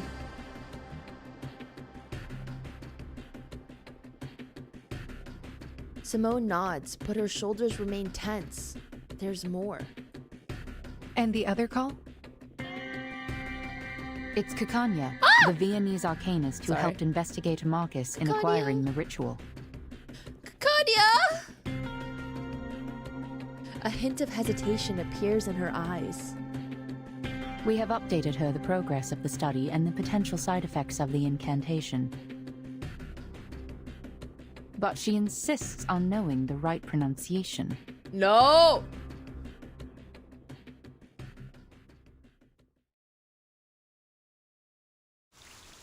Kikanya, my beloved. Doctor. The Rosetta Stone.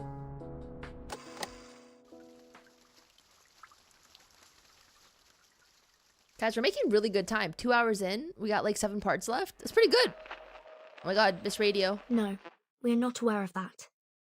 37 and I had just entered the cave when the investigator sent back the ritual. The transmission is weakening. Miss Radio musters all of her strength, struggling to hold the fleeting signal in the air. I see. Thank you for the thorough explanation, Madam Lucy. I'll make sure to inform the members of Apiron. Is it really possible to remember all of those numbers and technical details? If possible. Could you kindly explain this to them again after we set up the communication device? The lab has never been busier since the day it was built. The scattered files are neatly gathered, and more integers have come to help sort through the years of documents. Miss Radio is placed next to the IDM with a sense of reverence. The computer screen lights up. A familiar voice comes out of the speakers. The next thing's the acoustic components. Oh god, X. Totally understandable if you don't have any on hand. Regulus, can you help me find I want her to start groaning. What are you saying, mate? Of course, this great disc jockey would have the acoustic components. I'll have you know, I made friends with the dolphins as soon as I had the chance, hoping they'd retrieve some of the radio components from Apple II. She made friends with dolphins? And guess what? They actually found some!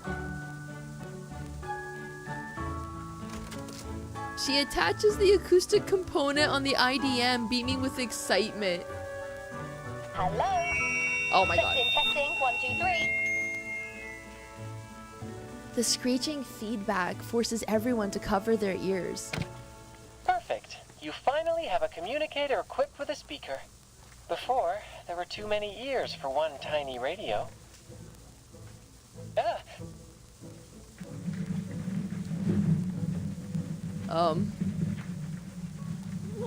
What now? Another attack? Not quite. That's the sound of our colleague, Medicine Pocket. Hard at work.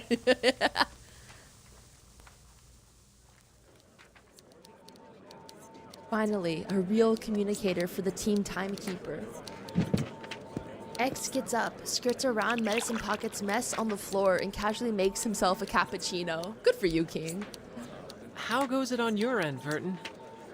The storm is only 8 hours away. Has the immunity zone on the island stopped shrinking? I think so. No one in the Hall of Appearance affected by the storm syndrome so far. The immunity zone seems stable for now. Manus Vindictae and the humans have left. There should be no further destruction on the island. So the decay of the immunity zone is not linear. It seems to be influenced by the islanders' mindset toward the truth, and it eventually reaches a stopping point. He puts down the cup and thinks about everything he heard from the call. Could it be that the ritual on this island, rooted in the power of faith and belief, serves to amplify only the radius of the storm immunity? Fascinating. That can wait, Researcher X.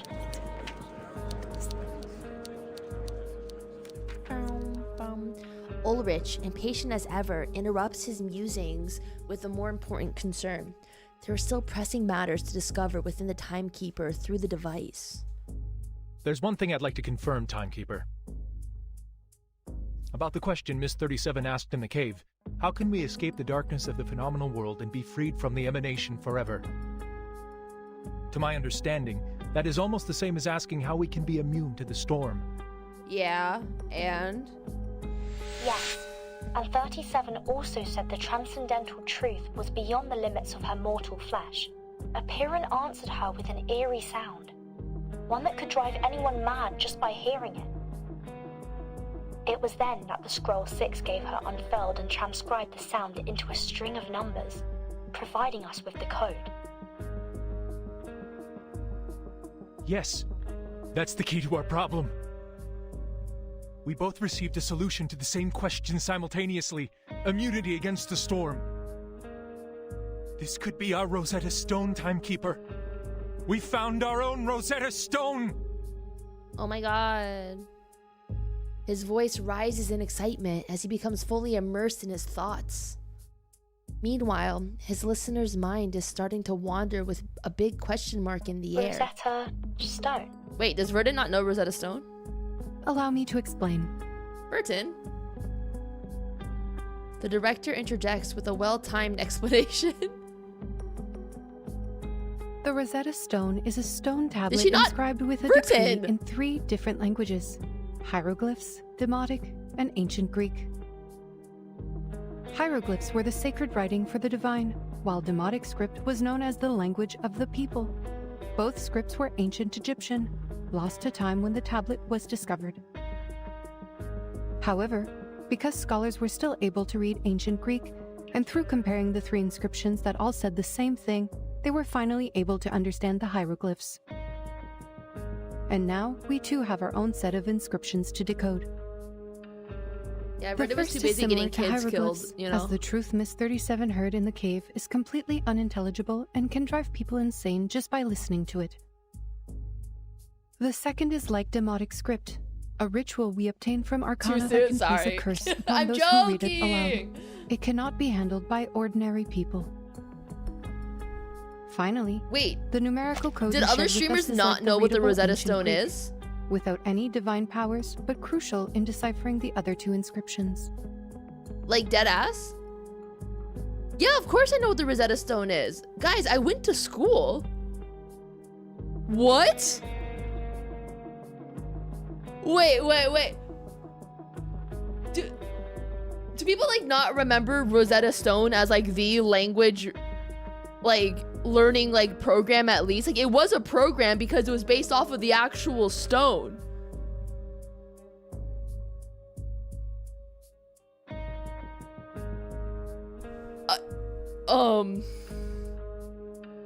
Never knows about. I feel like the average person should know about. School never taught. No, this was in history. Rosetta Stone is 100% in your history class.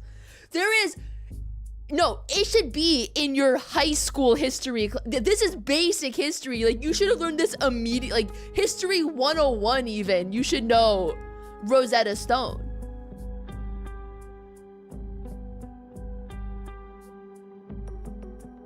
No, I'm implying most people probably don't pay attention in school. Y'all, that's crazy. Not in my high school. That's crazy. How US schools are doing. I mean, I went to US schools.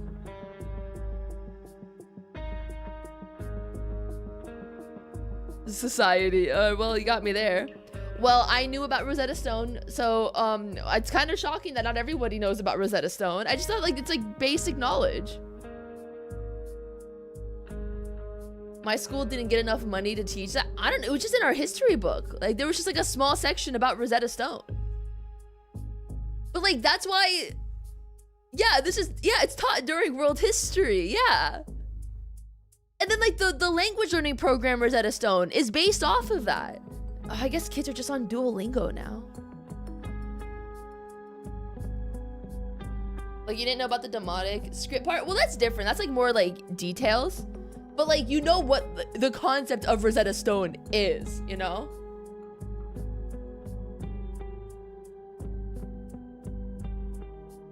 I remember when world history was what? It was when COVID started, so it was canceled. Oh, the year. Oh, well, damn. I learned about it in high school, which was like 2009.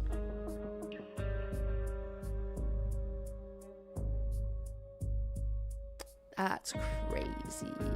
How intriguing. Anyway, I knew it. 37's voice chimed over the line. That is to say, if we work together and combine our research, we may unlock even deeper knowledge that only belongs to the divine. Exactly. We're looking for the same answer to the same question, like how the same decree is inscribed onto the tablet in different forms. And just like the inscriptions on the tablet, we have 3 versions of the ritual. If we can delve into the essence of the ritual and master its inner workings, we may eventually transcribe it into a side effect-free ritual that can be used by everyone. Oh my god, that'd be so poggers. But there's no way we're discovering this in chapter 7. It should work, because the nature of the universe flows in all things alike. I'm glad you think so, Miss 37. The girl on the other end of the phone is equally ecstatic. There's no question that they're in sync on this incredible idea. The ferrofluid happily swirls around in its fishbowl. Bro, he never acts this excited with Enigma. Your hypothesis is based on too many assumptions, Ulrich. It requires further refinement and confirmation. We now have valid incantations. We should continue in this direction. Her words are like a bucket of ice water dumped over their heads. As always, the robot steers them in a more practical path. You mentioned the word transcribe, just like the timekeeper did. It holds the answer to improving the ritual. You mean?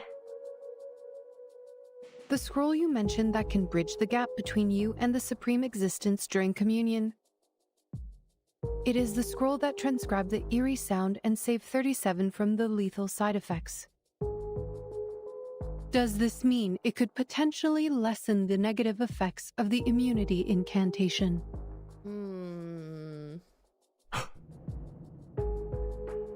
Everyone in the lab realizes it at once. Reducing the side effects is faster than trying to come up with a perfect side effect-free incantation from scratch. Now, the solution is right in front of them. The scroll that can solve Arcanum with Arcanum. Wait, Madam Lucy. Let me take it from here. We would like to borrow this scroll for research.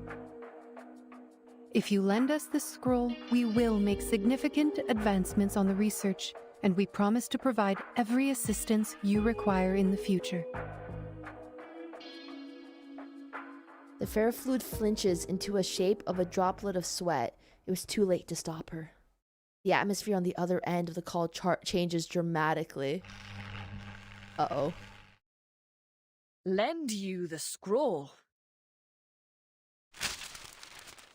The custodian leaps up from her corner in disbelief. Oh no. Are you asking us to give the legacy of Epiron, our most cherished possession, to you? Oh no. A scientific research organization that serves Oh my god, cultists, bro. They're so annoying. The lab falls silent, reflecting the seriousness of the request. For a school of thought that has always kept its knowledge hidden, this is a major threat to its core beliefs and sacred vows. But the silence is broken again by that cheery voice. The voice that is always questions and doubts. Why not? Yeah, why not? We are seekers of truth, are we not? Oh, God bless 37. She gets it. I think it's the autism. Like, because it has to. What? Listen, I'm not wrong. I think it is, because she can't read social cues to save her life. Okay, like.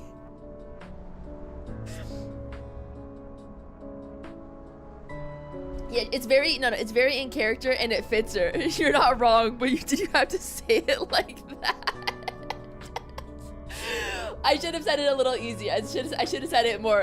I should have eased it in more. Yeah. It's because she's a child. Yeah. It's her childlike innocence, of course. Yes. The cycle of history.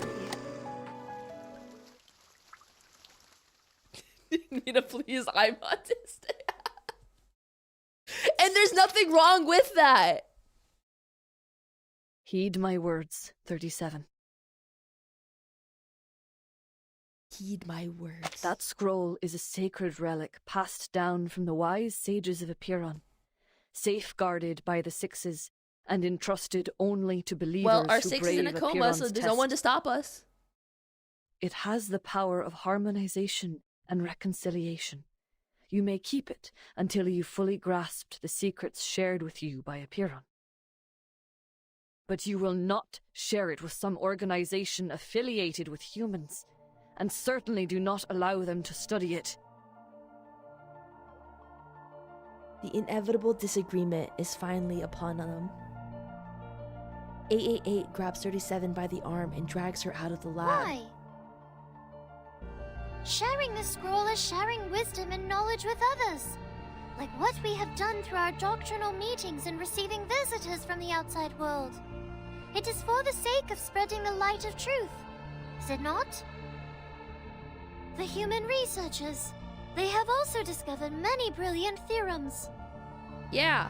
Before the emanation cut us off, we had these types of communications with the outside world. It was fun, unlike what came after. I'm sure by sharing this scroll, the code from Apiron will be deciphered. I must prove that the light of truth still glimmers. She stands her ground. Oh, baby. She is right. With their faith shattered, people need something new to keep them going. And this time, her suggestion makes sense in a practical way. The quality... Okay. With the island no longer shielding them, the school must find another way to survive the emanation. In their moment of weakness, they need a powerful ally more But than how ever. can you be sure the scroll will only be used for researching the ritual? How can you ensure that the humans won't exploit it to create weapons of destruction?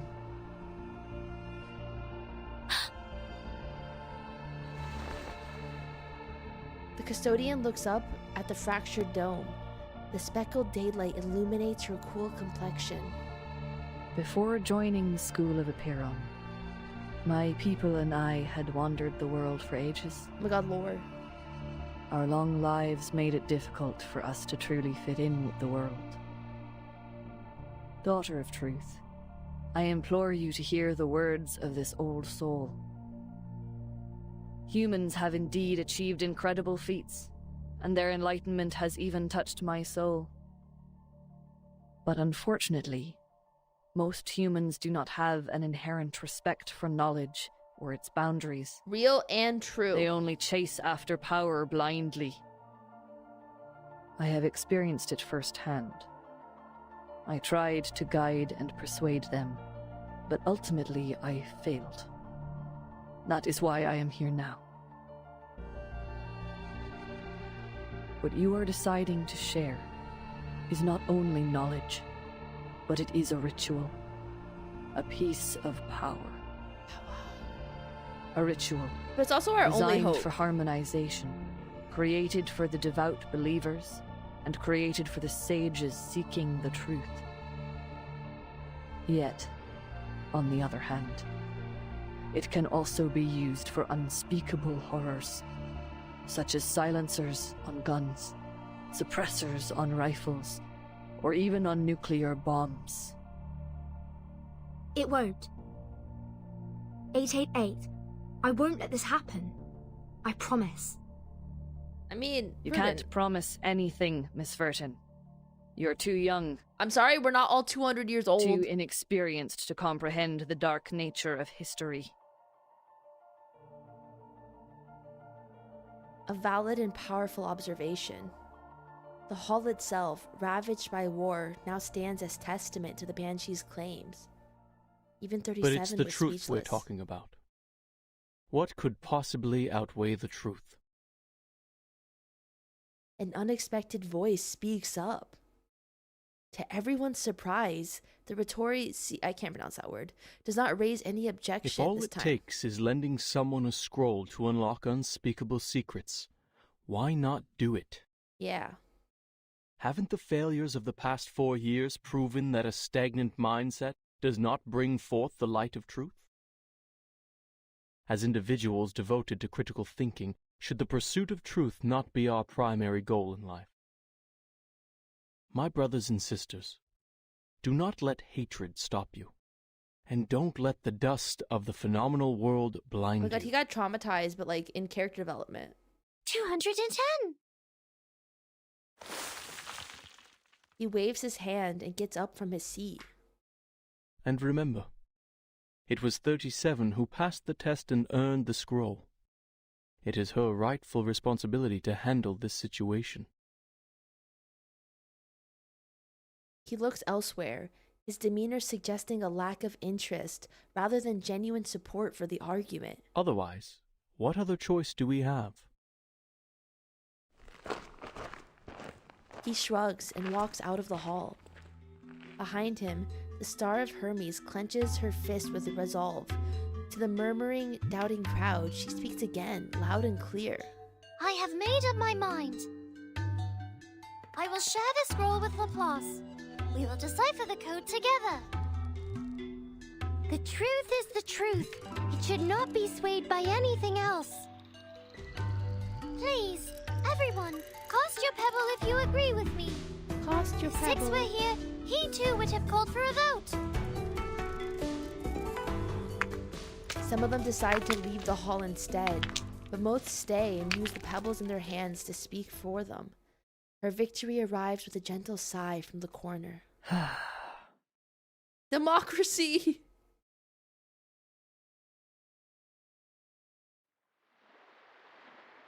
War and smoke have long left this place. An area has been cleared for takeoff. Miss Lilia, are you certain about this? Oh my god, we finally get to see the crew. Absolutely. See the nice weather today? Much better than the day we landed. No wind, no cloud, the clear sky. Oh my gosh, you gotta go fly. And that giant moon. Sitting tight on her, I can't pronounce that, she gives it a quick pat. I forgot how to read for a second. This is the essence of Empyrean's Godwill and their newfound alliance with Laplace. Can't find a better day to deliver the package. It's just to the headquarters, not even going outside of Europe. 3 hours is more than enough. I'm done being stuck on this suffocating island. Nobody can stop me from taking this flight. The headquarters are at least 768 nautical miles away, and you have no protection during the long flight. It's dangerous. And we have only 7 hours until the storm. Dangerous? Maybe. But this is an exhilarating flight in the storm, Saneto. What better chance than now to push Zeno Oh my into god, updating the Lilia. flying manual? She takes a few long gulps of her canteen and warms up her broomstick, brimming with anticipation as if she were going to a carnival. Besides, what's wrong with a bit of oil painting on me? Should be a nice badge of honor. Girl! Mate, that's quite a distance. Just be sure not to go toppling into the Mediterranean Sea. I love Regulus. Red 38 is no way an apple the second. She soars higher and higher until Regulus shrinks to a tiny red dot on the beach. From the corner of her eye, she notices shadows slowly creeping towards her. Manus Alitius? We didn't kill them all off? But whoa. I don't have time for you, little stingray rats. The Olitius trail close behind her. Still got your speed, huh? I guess the death of your boss didn't faze you much. Damn. Too soon. Oh. Oh? A swollen blimp comes into view, filled with a dark substance and throbbing like a beating heart. The creature's soft tentacle-like turrets slowly rise and lock onto Lydia. Aircraft? Worth a fight. Haha! Bring it on! Your downfall will be an explosive orchestra over the waters.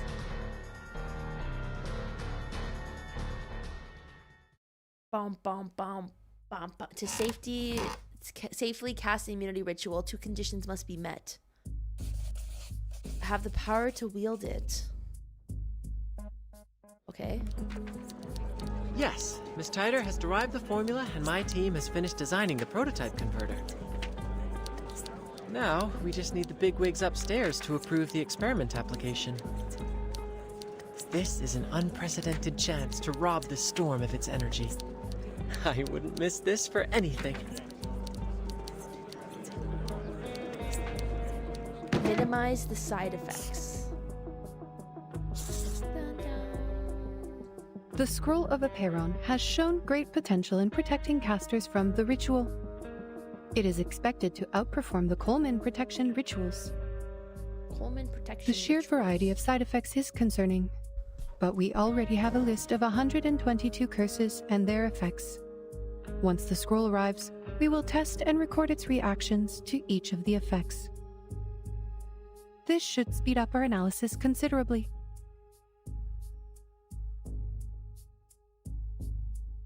But this isn't enough. Uh-oh. How can we get humans to make use of this ritual? He stands up and paces around the cluttered room. Ideally, the incantation is made into a tool like the Manus Mask or Laplace's incantation soft disk. However, this would require a thorough analysis and mastery of the ritual. Manus Vindicte could create the mask because Arcana is just that excellent of a caster. But we don't have that kind of excellence all the time. That's why I came up with a clever alternative, to let everyone be a caster instead. The problem is, humans can't cast it all to begin with. I mean, that's just skill issue, right? As a human. Logic is failing to produce the desired breakthroughs. Enigma sits back down at the table. Is there nothing else we can do?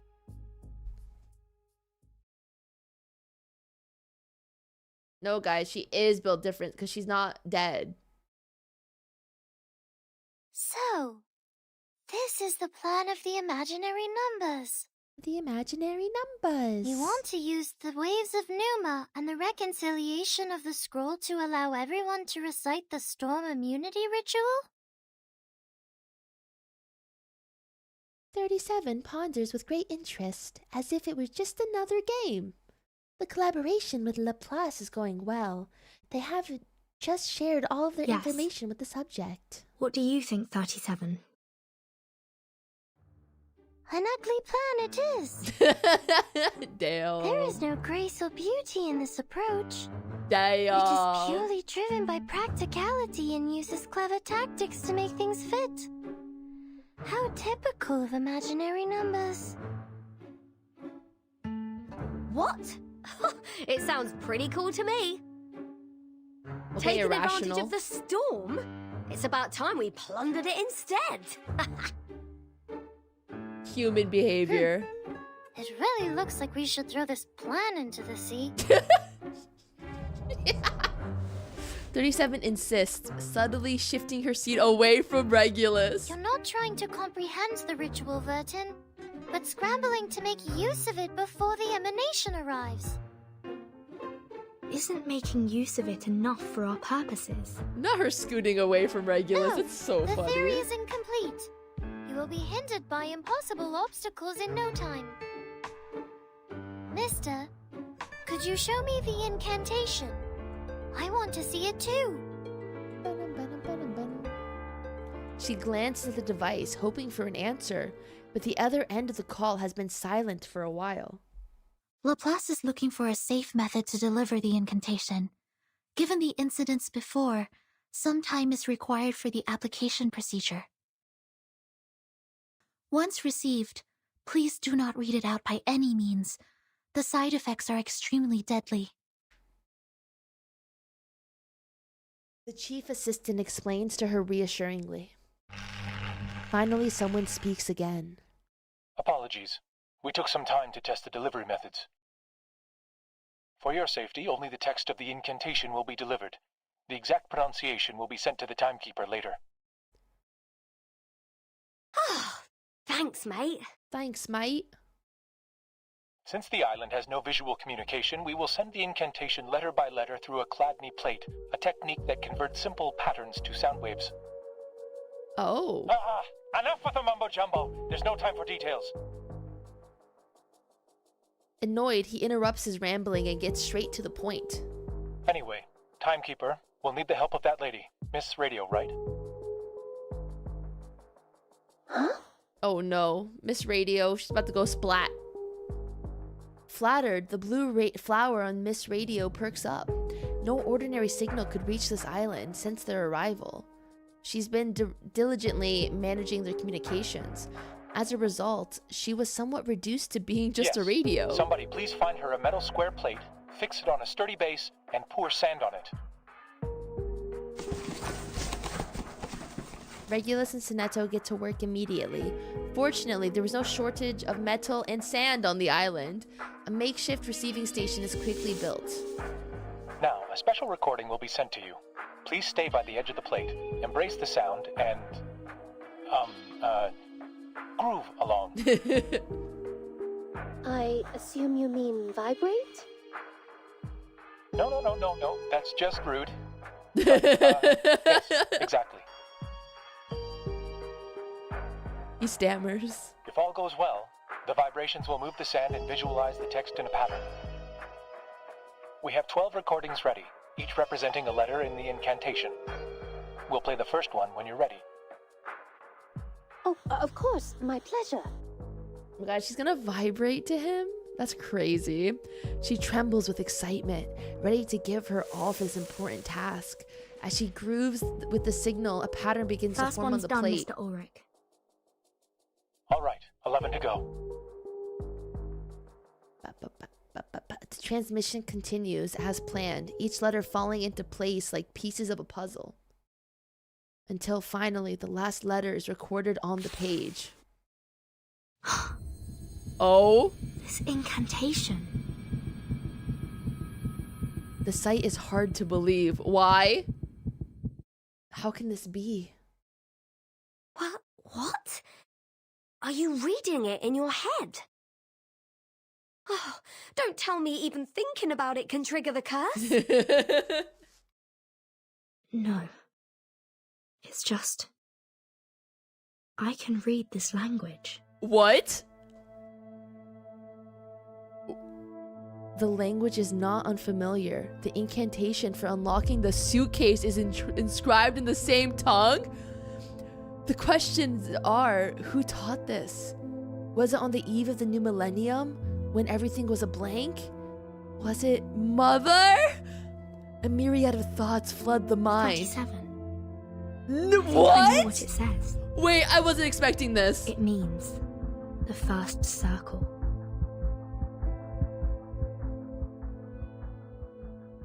Wait. Bro.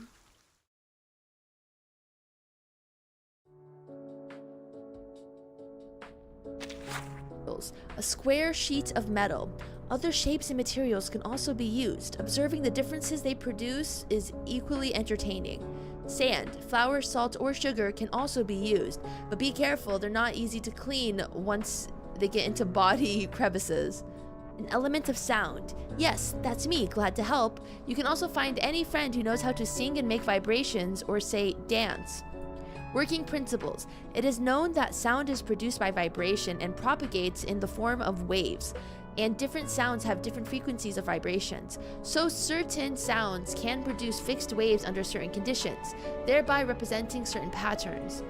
Operating steps. First, place the square metal sheet, hereinafter referred to as the plate, on a stable and well-fixed, smooth, solid surface. This is to prevent phenomena such as slipping, an important step. Second, the sound element is made to contact the plate and emit sound at a specific frequency.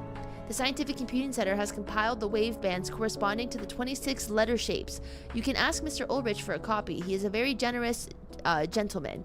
Third, observe the pattern and draw conclusions. Wasn't that simple? You can do it alone at home. Try it and see what patterns your favorite music program turns into. That's cute. The first circle. Bro, we're kind of getting, we're almost done. We have 5 more parts.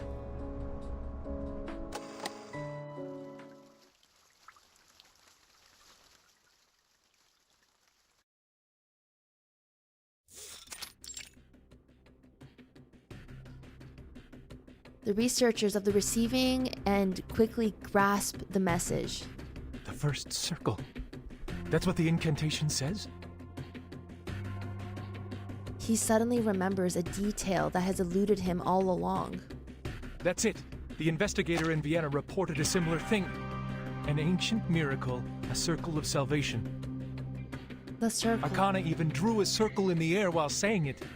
She did it so nonchalantly, as if it were a meaningless gesture. We didn't think much of it at the time. Once we confirmed that it did not affect the casting of the incantation, we forgot about it and moved on. So making a circle stops the side effects? I can't believe I overlooked it. Yeah, baka. The hot-tempered cryptography leader slams the table and buries his face into his hands, clearly exasperated. This is not your fault, Ulrich. The gesture was overlooked because it did not really help the research. Our focus was on practical application rather than understanding the incantation itself. If the incantation means the first circle, the pragmatist's voice is still serene. How will this be helpful to the research?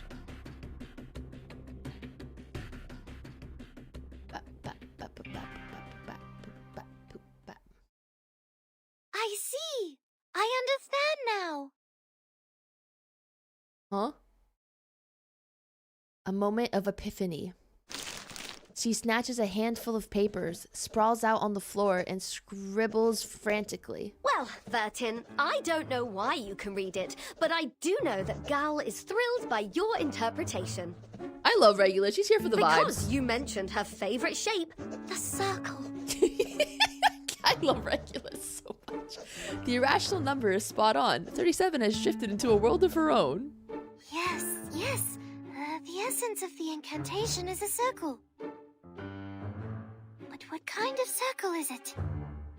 In topology, any closed curve on a plane can be classified as a circle.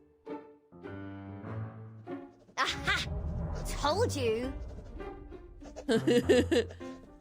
Regulus spreads her hands, speechless. She takes a step back, giving 37 more room to calculate. Everyone is talking quietly so as to not disturb her. Even Miss Radio has lowered her volume. Just as her sheets are about to engulf the entire floor, she finally stands up. Look, Vertin, let's go back to the Rosetta Stone hypothesis. Based on the hypothesis, if the incantation and the numerical code share a common essence, which is the key to the storm immunity, and we now know the incantation refers to a circle, then the essence of this numerical code should also be a circle. No. Right? 37 nods. Yes. Before this conversation, I had no idea which direction to take. The numerical code could be a snippet of an incantation, or it could be a geometrical ritual array. I had a lot of theories to go on, but testing them could take weeks or even months. Worse yet, If my line of thinking was completely wrong, we could waste decades of time and effort. But the Rosetta Stone hypothesis is easy to verify. Let us suppose that the incantation and numerical code share a similar essence. We know that the incantation does work, as proven by the Awakened. If the incantation is a circle, then the numerical code should also be circular in nature, and has the same effect as the incantation. Okay. Which is a circle that saves people from the How do we apply this emanation, knowledge? and can also be experimented with by the Awakened. If the experiment works, then the hypothesis is true. And vice versa. I see what you mean here. It really is an easily provable hypothesis. To my ears, you're just trying to prove that the code means a circle. Because you're really into circles. God, I love her. Specifically, I simply like it because it's a great shape. But I don't understand. Me too, Queen. They're talking smart people talk. I don't get it. She picks up the numerical code and studies it carefully. +1, -1, +2, -3, 3, -3, +2. Is this just -1, like +1? like on an axis, like where they touch or something? How do these numbers relate to the circle?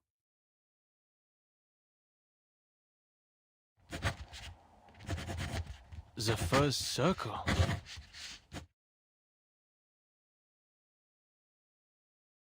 He narrows his brows, spinning a pen between his fingers.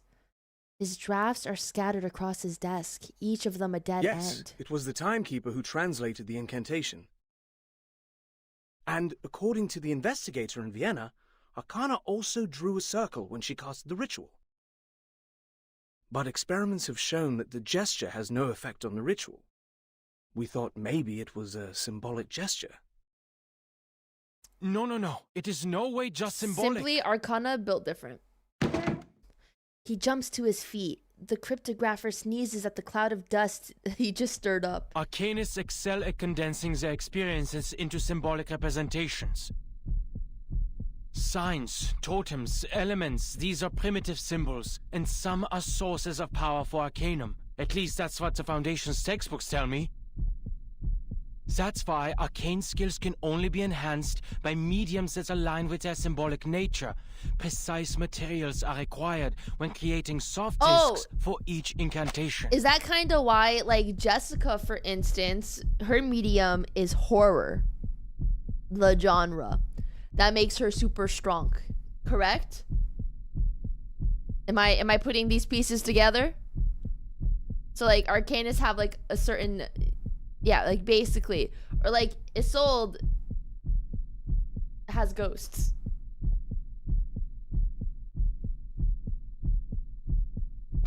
I pay attention. He stops spinning his pen. If the incantation symbolizes the first circle, and if we were to create a physical form that could be mass-produced for everyone, will that form have to be a circle too? Oh my god, guys. Hear me out. The Earth is a circle. Boom.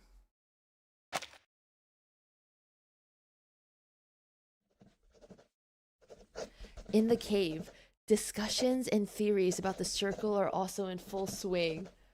Every inch of the floor is now covered with paper. On each sheet is a differently drawn circle. Some are spheres, some have crossings, and other are distorted forms. Just as the sea of papers is about to drown everyone in the room, she finally stands up. I should have thought of this. The simplest things often hold the deepest meaning, as always. So, the first circle... What could it be? A wheel? A piece of rope? A pendulum? 37 shakes her head and kicks away some paper balls at her feet. I spent too long on the wheel and the bearing. not realizing there was something more promising. A circle can also be seen as a knot with no crossings. An unknot. Huh? This could be a variation of a closed curve. A knot. Bro, a Megaverse commented Knots were how reverse the ancients 1999. of the Incas and Chinese collected data and kept records. But which knot is it exactly? Not Sophia's. 37 extends her hand. Intricate geometric shapes take form in the radiance of her something. The Jones polynomial of the trefoil knot is t plus t cubed minus t to the power of 4. The figure 8 knot is t to the power of -2 minus t to the power of -1 plus 1 minus t plus t squared. While the cinquefoil knot, t squared plus t to the power of 4 minus t to the power of 5 plus t to the power of 6 minus t to the power of 7. I could go on all day. There are 165 different knots with 10 crossings, 9,988 knots with 13 crossings. But which knot is the code referring to? +1, -1, +2, -3, +3, -3, +2, -1, +1. She stops. I mean, it's symmetrical. Of course. Of course I would hear these digits instead of anything else. The scroll transcribes the truth into a format I can understand. So it must be based on a mathematical system I already know. I have all the knowledge needed to break the code. Just need to follow my instincts and pick a system. She's like, the vibes will tell me. The Jones polynomial is the first thing I could think of. Struck by an idea, she drops to her knees and starts calculating again on the floor. Right. The second 3 I heard sounded different from the other 3s. That 3 must be the constant term of the polynomial. Then if we use this 3 as the origin, like a number axis, the left What is it side with is the gacha games and, coefficient like, for the science and negative math? exponents, and the right side is the coefficients for the positive exponents. Eureka! This string of coefficients is the shorthand of a Jones polynomial.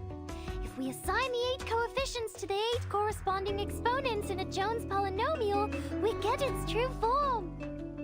T to the power of -4 minus t to the power of -3 plus 2t to the power of -2 minus 3 times t to the power of -1 plus 3 minus 3t plus 2t squared minus t cubed plus t to the power of 4. A knot with 8 crossings. She looks up, her bright aquamarine eyes shine with delight. A golden knot projects from her fingertips. See, Vertin, Apiron did give us the answer. The key we've been looking for, the most profound secret, the language of the divine. It's pretzel! The secret to saving the world is pretzel! The holy pretzel, you guys! No sound or text is needed, just pure structure, the very form of the essence itself.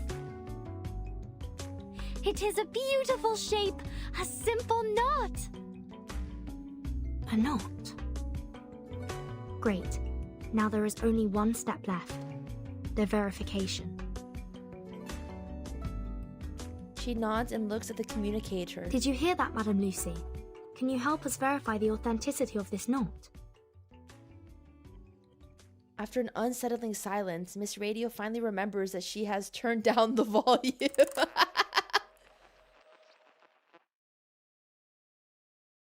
Of course.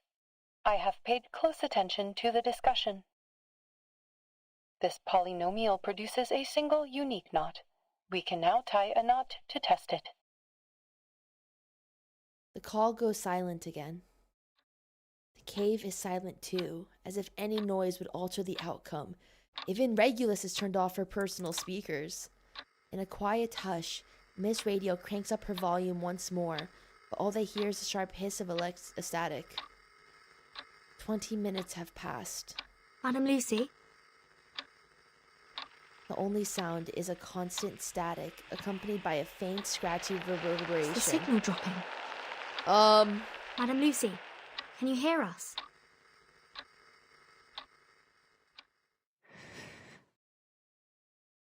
I can. The robot utters with effort. The knot slips from her grip and falls. It has completed its great mission.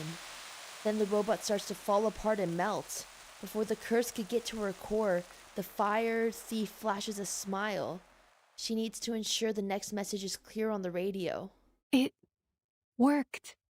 What?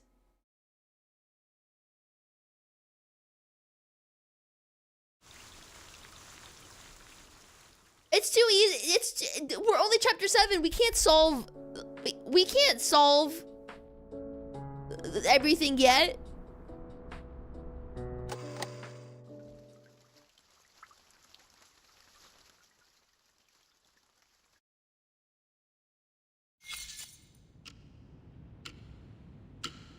I never thought it would be the Timekeeper and the Apeiron Arcanus who'd solve the problem. But now even humans can cast this ritual.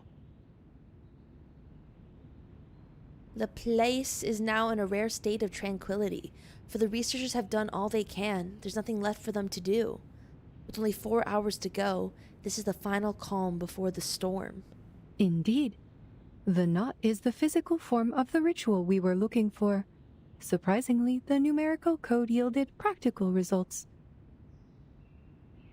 I thought it was necessary to report this to the Timekeeper's organization.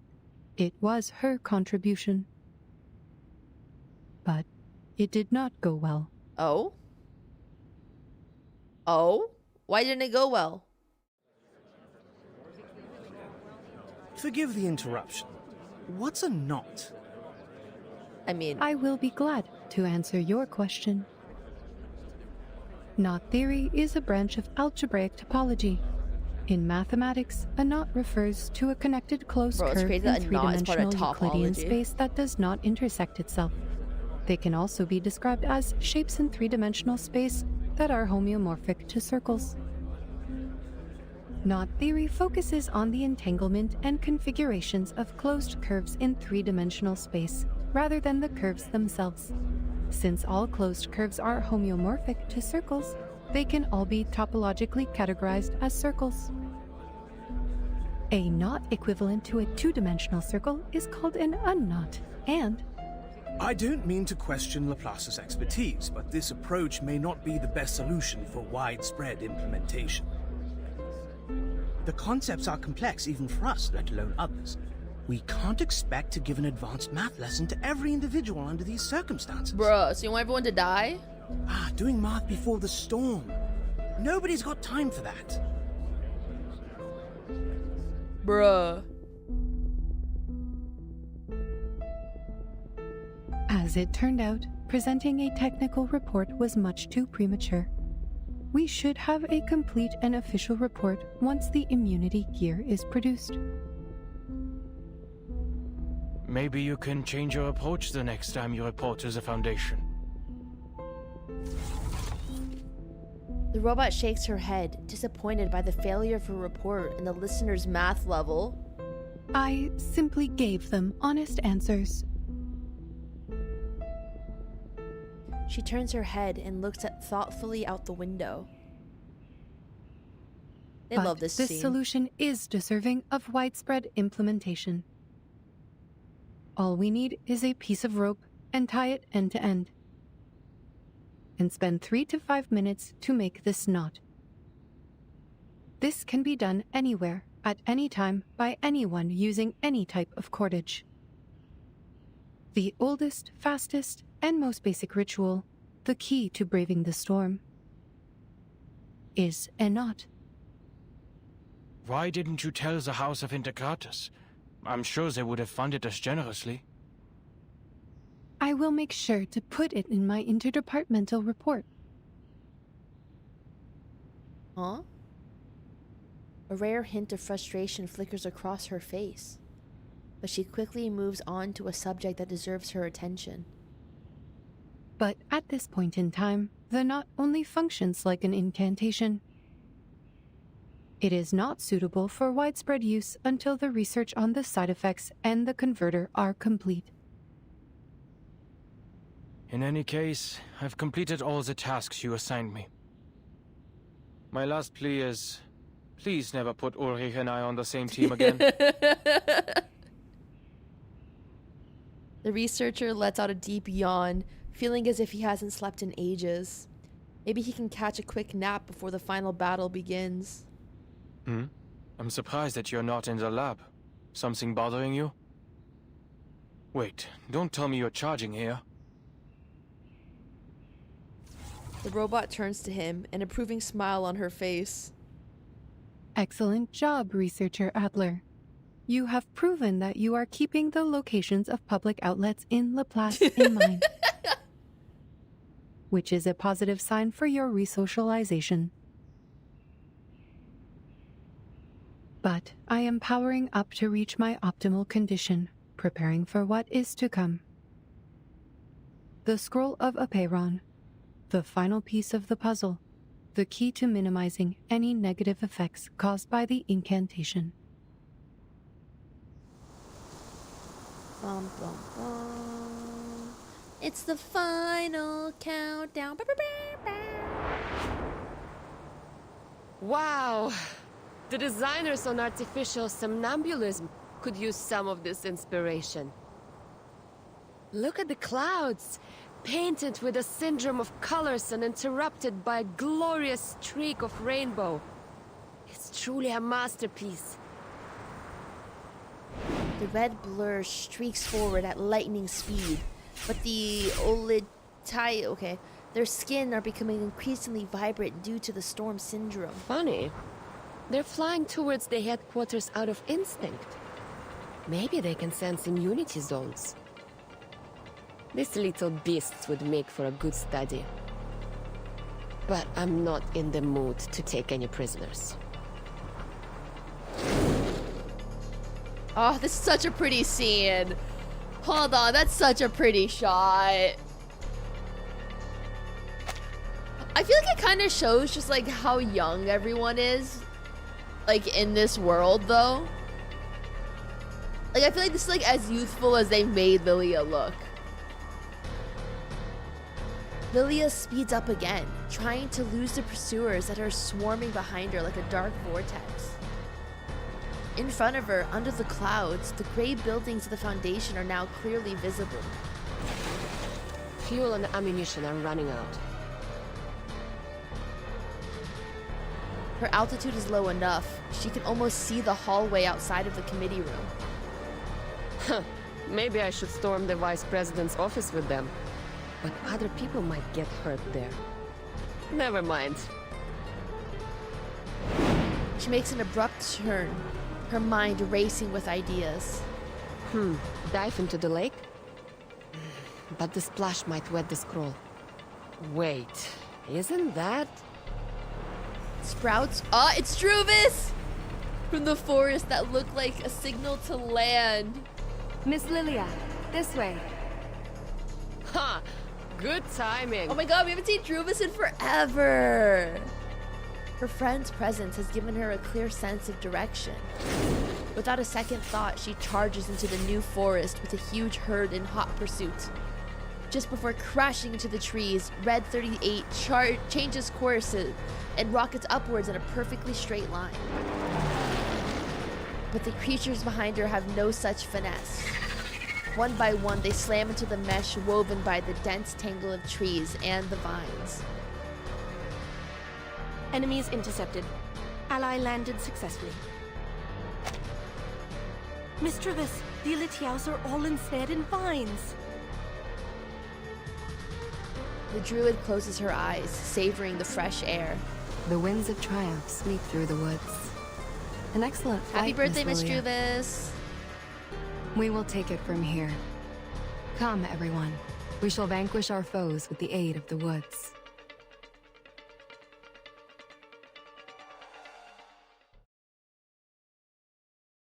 The Special Operations Squad is ready to go. Marcus, Dr. our Kakanya, baby. are you really Kakanya? going to stay here?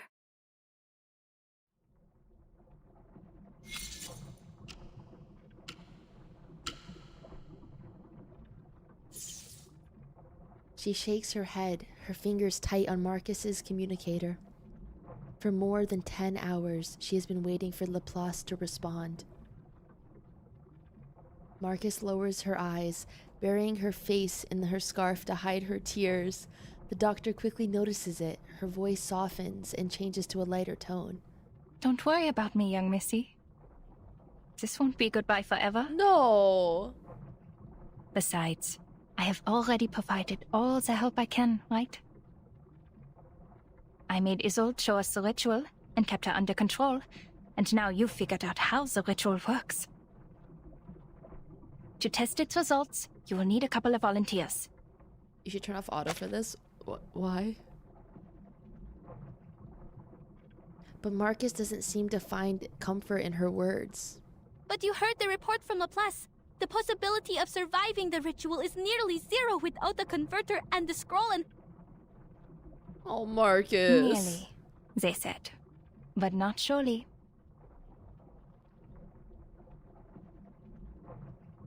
The doctor interjects briskly.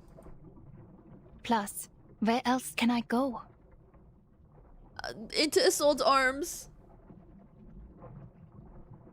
I was born and raised in this city. This is where I came from, where I lived and where I belong. This is my whole world.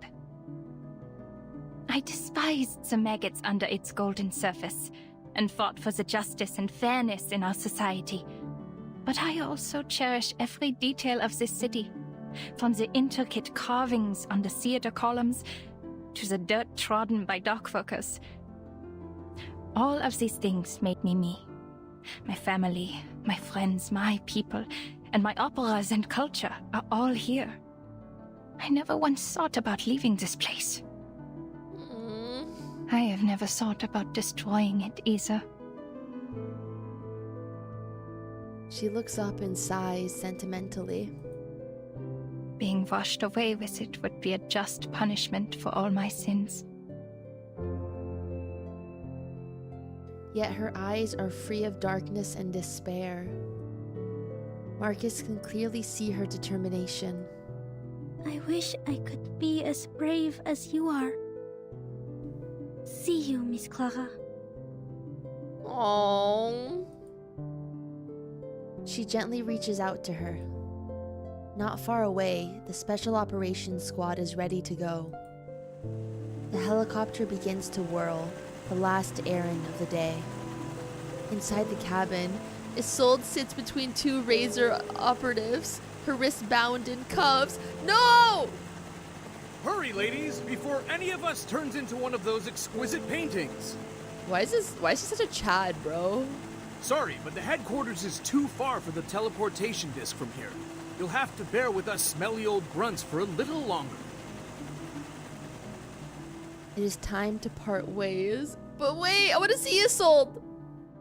Goodbye, Miss Marcus. Say bye to Isolde, please. Sharing this hour with you has been an honor. Please acknowledge Isolde. Please acknowledge Isolde. Please acknowledge Isolde. Their warm hands clasp in a powerful handshake. The wave to the teary-eyed girl, Kakanya turns around and heads towards the city of madness. Is your birthday approaching, Doctor? Ah! Oh no, I know I asked for it, but I don't want it. No, but take it back. I take it back. I'm sorry. I don't want this. I don't want this. I don't want this. I don't want this. I take it back. I take it back. I don't want to deal with this right now. This is too much. I already dealt with one earlier today. I don't want to deal with another one. Bro, no, I take it back. I take it back. I don't want this. Oh no, no, no, no. I don't want this. Oh no. I'm not ready. Oh no, dude, no! She twirls sharply around at the entranced voice. No! Sorry. I'm sorry. I know I asked for this. I take it back. I take it back immediately. I don't want this anymore. Oh. Isolde reaches out into the air, still in a dream she's unwilling to wake up from. There, the world is unchanged, and each day is filled with bliss. For a prisoner in the Foundation's facility, perhaps dreams will provide the solace she needs. I made this for you. No! Oh gosh, she's still so beautiful! No!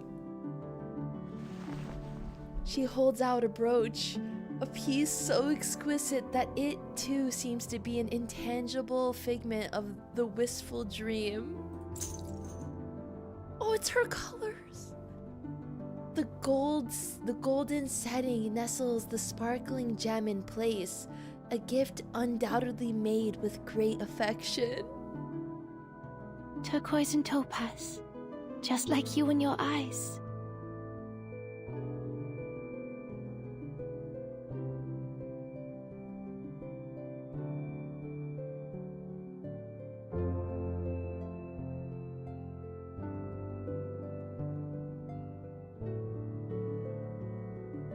What if I cried, huh?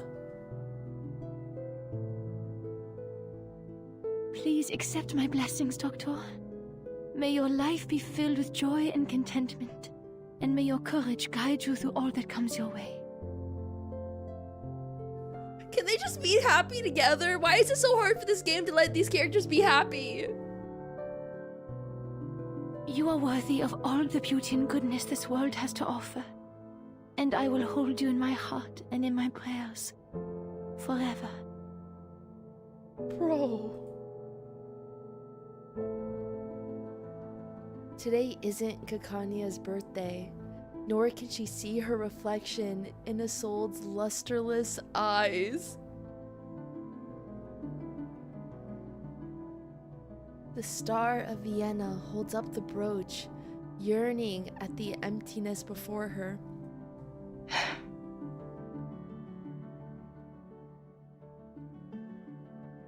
If one were to die today,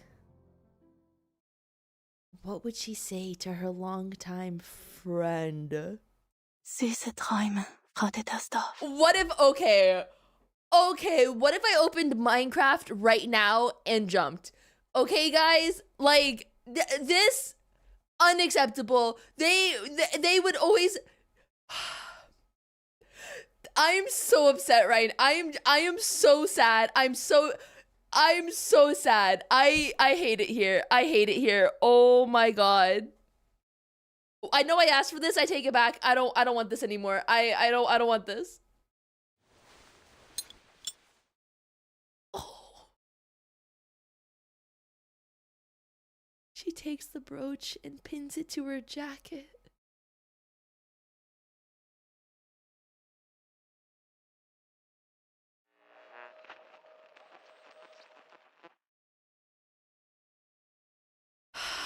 Isolde loves Kakania, but I don't think Kakania can ever love Isolde after what she did. I think Kakania still loves Isolde, but she knows that right now they're doomed by, like, they're doomed. She knows that they will never have what they had, but there is still that love, but it's almost like that longing of something that you'll never be able to have again, you know? Why ship those two? Are we watching the same game?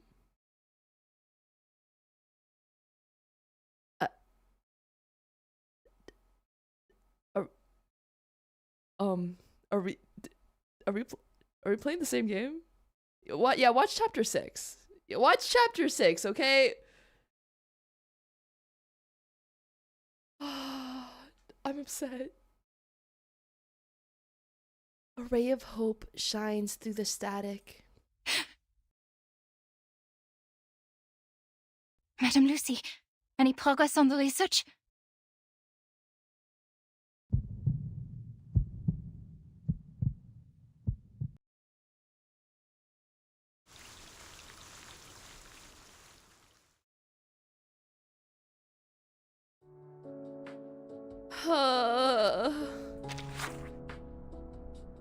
Following the forest incident, Miss Weinhauser, suspected of using her arcane skills to destroy and invade on public places and thus causing severe damage, was required to eliminate the influence of Arcanum and restore the original function of the site, and was forced to participate in 120 hours of foundational service activities in addition to a fine of 200,000 sharpidines.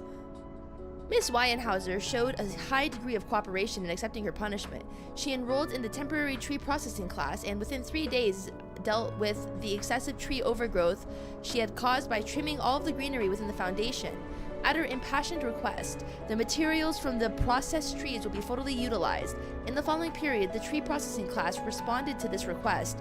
We processed the tree into lumber and sent them to the engineering department. The byproducts were processed into organic fertilizer, and the remaining fruits were distributed by the canteen at lunchtime to offset Miss Weinhauser's service activity time.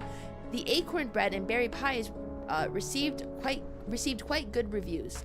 In summary, given Miss Weinhauser's excellent performance and good attitude in admitting her mistakes during this period, we believe she has fulfilled her compensatory obligations to our satisfaction, and it is recommended that surveillance and movement restrictions are lifted from Miss Weinhauser in advance. That is all.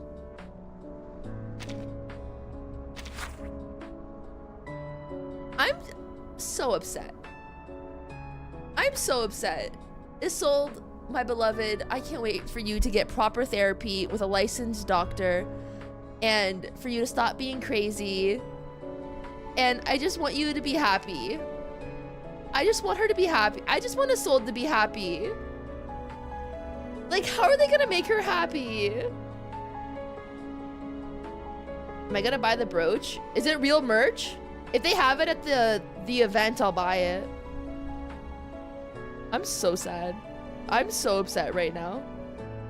Kakanya needs therapy too. I think everyone in this game needs therapy. I'd argue Regulus is pretty happy too, you know? Going to the event and gonna buy one of everything? You're damn right about that. Dun, dun, dun, dun. I don't know if I'm crazy. Maybe today is the end of the world, but I have to write this down. This is my duty as a journalist. The whole of Vienna has become an oil painting splashed with turpentine, and I'm not using that as a metaphor. Literally, everything is dripping with paint, and I'm no exception. Fortunately, my right hand is fine for now, and I can still write. I thought 3 men fighting to the death over the pronunciation of a word would be enough to make the front page of the newspapers, but I was wrong. A great war is unfolding, a great war that will involve the whole world. Those feet marching on the streets can't wait to throw the world into the roasting flames of hell. Hungarians, Austrians, Trans-Lithuanians, Germans, Cis-Lithuanians, I think I'm saying that wrong. The streets and cafes are full of lunatics talking nonsense, except for me and the little girl who just came to make a phone call carrying a case of books. The girl was crying so sadly when she made oh, is that Marcus? She ran so fast when she came that she even slipped and fell, and she didn't realize her books had fallen all over the place until after she finished the call. I don't understand what there is to even cry about when everything has become like this everywhere, and any semblance of order will soon disappear. If there is anything that still makes you sad, then you should do everything in your power to destroy it, just like the editor who keeps rejecting my drafts. If I don't take him down, I'll never have my chance to shine. This article appeared in tomorrow's paper along with the destruction of my editor, if the world hasn't ended by then.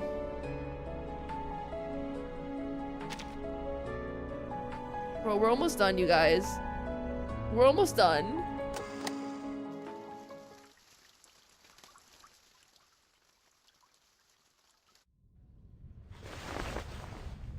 Six is awake? The blind woman nods, smiling. She scrambles up from the floor, her eyes sparkling with joy. Fabulous! Now everything is perfect, like the number 10. He will be happy to hear that I've cracked the code. She skips across the room, the paper with the knot on it still in her hand. I did it, Burton! I have proven the light of truth still shines. With some time, communication, and a flash of inspiration, we can bring it down from the unattainable skies and let its radiance illuminate all. And I've also proven that the truth is not out of reach or too distant to grasp. So, once Sophia knows about this, she'll come back to us, right? Oh, baby! She opens her eyes wide, eager for the affirmation she yearns to hear. I'm sure she'll be happy with what you've accomplished, 37. Oh. 37 nods with satisfaction and quickly dives back into her work, further perfecting the solution. The leaps in progress and the news of Six's return have filled the lab with smiles and lively conversations, yet the most active members of the past are not here for the celebration. Did 210 and 888 go to get 6?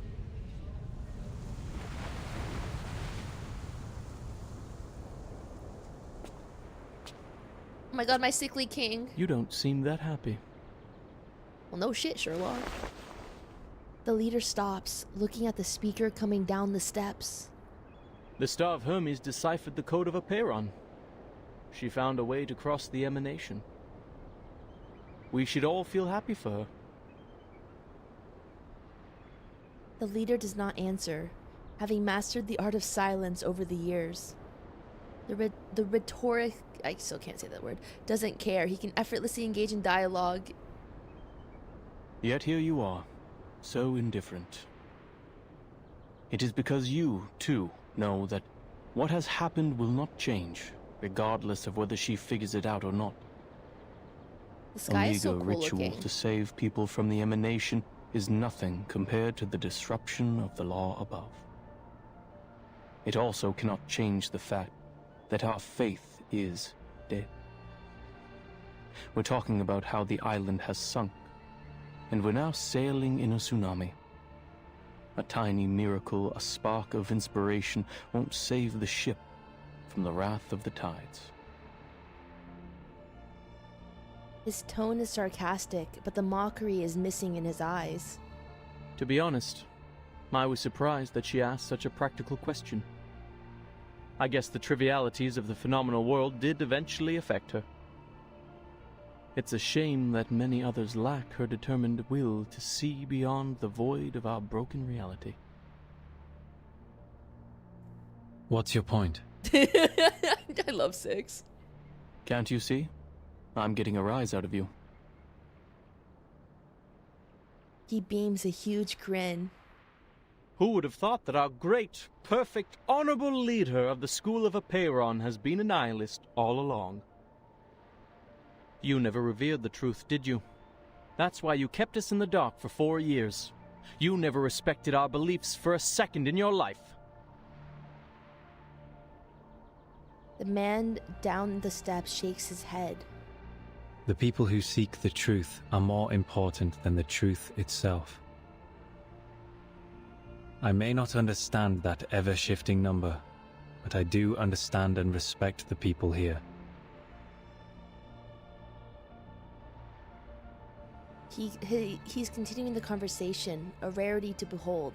Ever since becoming 6, he's rarely had the chance to unleash his sarcastic wit. So you know the secret. What now?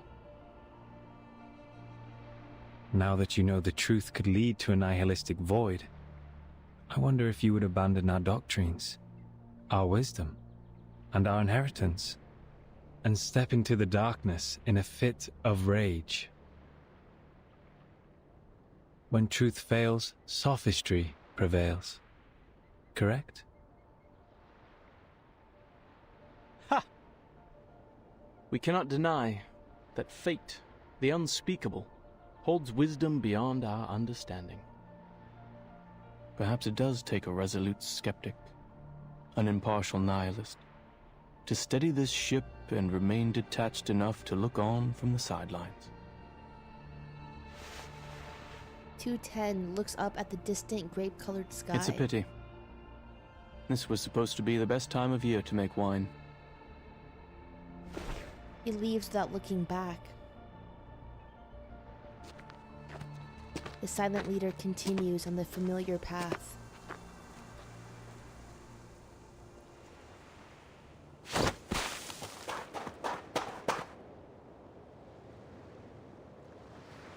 A short distance away, 37 slides gracefully down the sand and runs towards him. 6! You're here! Aww! 888 said they're holding a celebration before the arrival of the emanation, in honor of the living and the dead. Will you join us, 6? 37. Do you remember the story of Socrates? The one you told me in the cave? The trial is over. Why mention it? You should answer my question first. Oh, this baby. Her words trail off as her eyes suddenly widen in fear. She's completely fixated on what's in the distance. She knows the feast is underway, and she's recalculated the safe zone for them to hold it in. But now, people are laying out food and wine on the ruined beach, among the rubble and wreckage, right next to the remains of the battlefield. Wait, are they holding the ceremony outside the immunity zone? I told them to go to the meadow near the top of the mountain where they will be completely safe. I've checked my calculations over and over, leaving no room for error. 888 must have made a mistake. I need to warn them. Her tiny arms are held back. Blonde hair droops over 6's eyes. 37 looks back in confusion at the leader's unusual behavior. 37. Oh no! Either be wise, uninvolved, and look on, or be practical, involved, and suffer. Which one will you end up choosing? Oh no! No! You mean all we need is a piece of hope?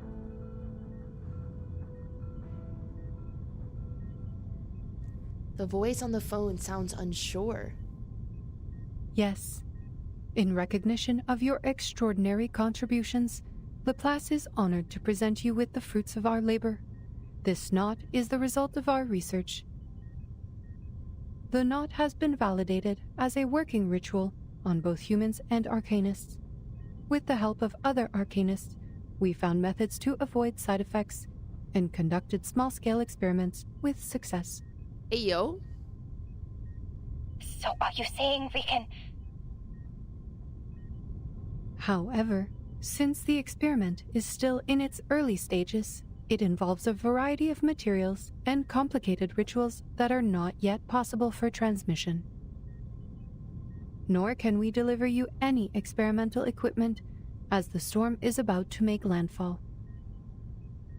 The knot acts as an equivalent to the incantation, but it does not guarantee that we will meet the casting requirements or avoid the likely side effects. Oh God. This is devastating news for anyone in need of rescue in the midst of a disaster. The robot pauses briefly, searching its database for kinder phrasings. I apologize, Miss Kakanya. Perhaps the result of our work will not really help your situation. Aww. You said the knot works on both humans and arcanists, right? Surprisingly, there's no despair in her voice. Yes. That is more than enough. This is the best news I've heard so far. I don't like this thing There's playing. a chance for everyone. The robot did not understand her mumbling, but she found something in her database that might help. I have 2 more pieces of good news. First, the curse is not inevitable. Our experiments showed a 0.49% likelihood of no side effects occurring at all. Well, it's like just getting a 5-star. Second, the closer the storm gets, the more pneuma fills the air, leading to a greater success rate of the ritual. Yet, even with these factors combined, the rate of success is still extremely low. It's all right. With millions of people trying, there's hope that at least one person will succeed against the odds. Thank you for sharing this with me, madam. I will do everything I can to spread this knot in Vienna. to the Arcanists, humans, Magyars, and Germans. They are all my people, regardless of their social status, profession, or race. They all deserve the right to survive.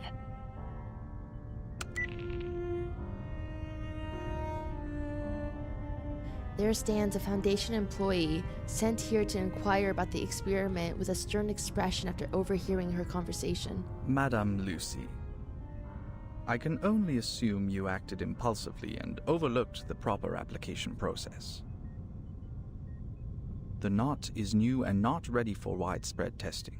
Distributing it in Vienna could lead to more casualties or even fall into the hands of our enemies. I must remind you that this is a clear violation of the regulations set by Pax Security Council, the St. Pavlov Foundation, and the Laplace. Just look the other way. Yes. How careless of me. Oops. The robot nods. But I did tell her I would share the results of the research. And this is what you call a promise. And the database says, a promise made is a promise kept. Aw, Lucy. The storm is imminent. The final moment has arrived. My brothers and sisters, put down your cups for a moment and lend ear to me. We were born extraordinary. Bro. Yet estranged from the world around us. Throughout the ages, we wandered the world like a ship lost at sea. All of this would be solved if they just had cell phones. Despite the instability and chaos, we persevered. And together, we sought after the truth that would illuminate us all. Through introspection and contemplation, we cleansed ourselves of hatred, madness, and delusion, and embraced the value of beauty and harmony. Yet now, our shattered faith mingles with the rubble of this phenomenal world, as specks in an unjust timeline, as remnants of a tide long receded. Oh no. The dream of the transcendental world is broken, and the order of the transcendental law is no more. Our sanctuary has crumbled, exposing us to live in a world filled with conflict and turmoil, where we will be trapped in the wheel of birth, doomed to repeat the mistakes of history for eternity. But do not despair, for there is another way to the truth. It is a path fueled by unbridled passion, one that was stifled by moderation and restraint, a path that transcends the individual, breaks all boundaries and limitations, and leads us back to the essence in a fiery blaze of glory. Okay, sorry, I might just be dumb, but like, okay, I could be fully wrong here, okay? But did 888 and 210, are they doing this on purpose? Because 37 told them where to go. So this is on okay, I just want to make sure like they're doing this on purpose. Okay, they're trying to kill everyone. Okay, I just want to make sure I'm understanding and they're not just being stupid. Okay, I just wanted to make sure like I'm understanding where this is going. This path is the emanation which we stride into for the ultimate truth of our journey. Oh god.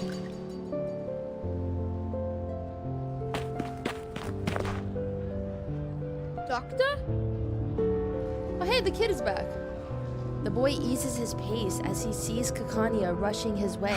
Finally, someone I know! She cradles a thick stack of pamphlets in her arms, a little out of breath. Ilich, gather everyone you can and have them read out these steps in the plaza for all to hear. If possible, go to the telegraph office or use a printing machine to copy flyers. Distribute as many copies as you can. I'll go to Leopoldstadt and find the Gracchus brothers.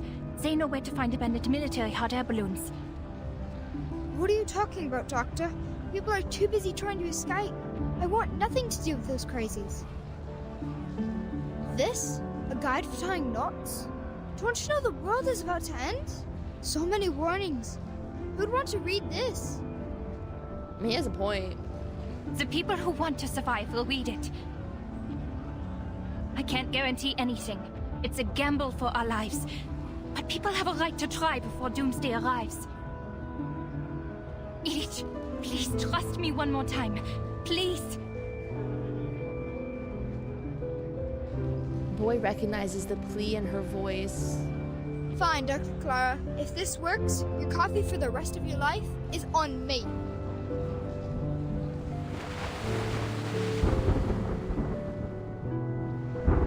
Why? Oh, baby. Clutching at her own hair, she lets out a heart-wrenching wail. Why? Why are you still leaving? I found the truth. I completed the test. I deciphered the code of Apiron.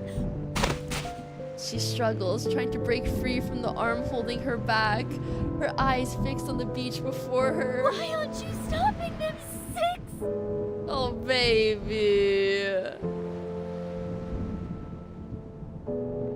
A friendly figure comes up to them. Hello. Oh, Marta. Are you joining them, Miss Marta? She smiles and shakes her head, turning her face towards the leader. I find myself uncertain of which way to go. Would you kindly give me some guidance? The guidance I can offer you is limited, Miss Marta. I think fate knows its own fate better than anyone. Thank you for your advice. I think I understand. I didn't. She steps into the path of no. No!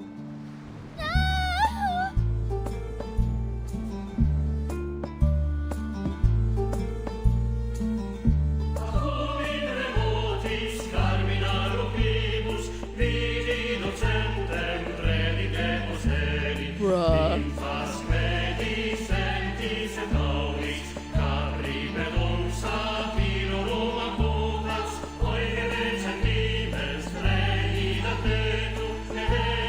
There's no way.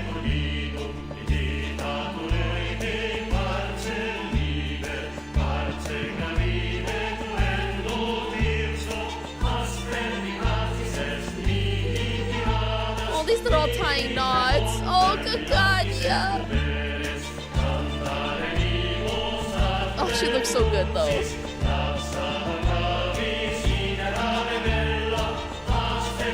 Oh, baby!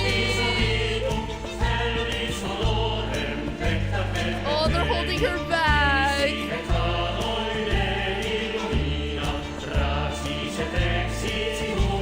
Oh, that's messed up, dude.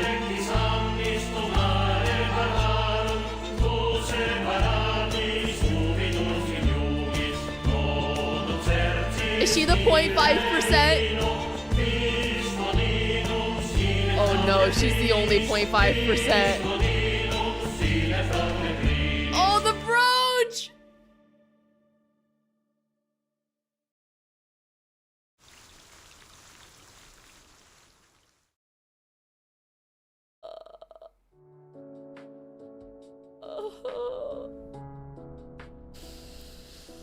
Oh, my heart hurts. Oh my God, my heart hurts so bad.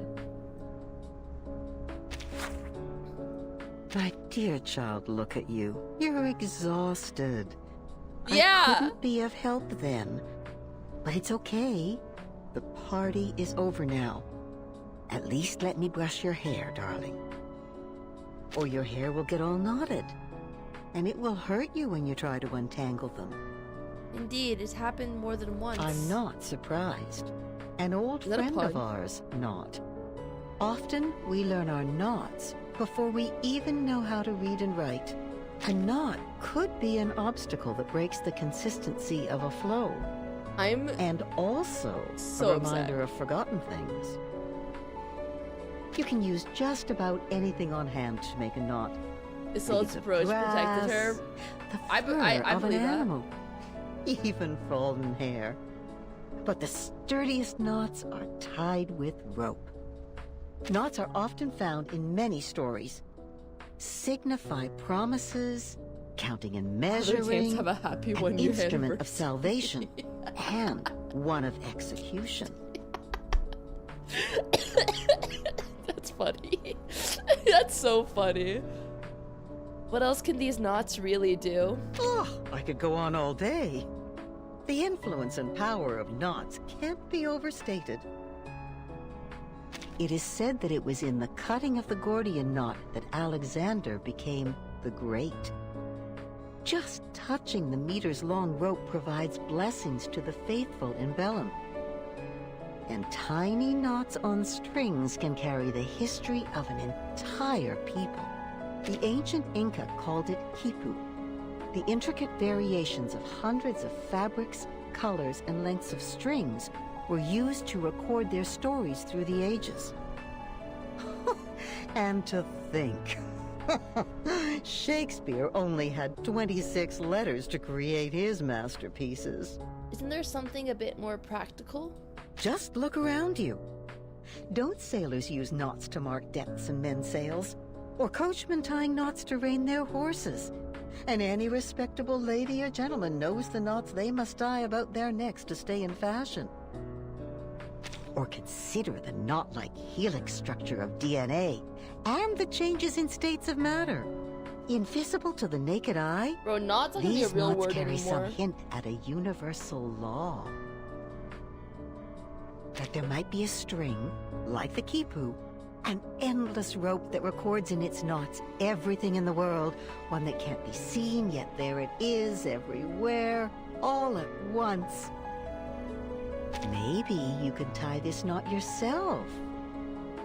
Use your hair, then form a loop, pass the end through it, and tighten it up. There you go. I hope you keep this knot as a record of the words we shared here.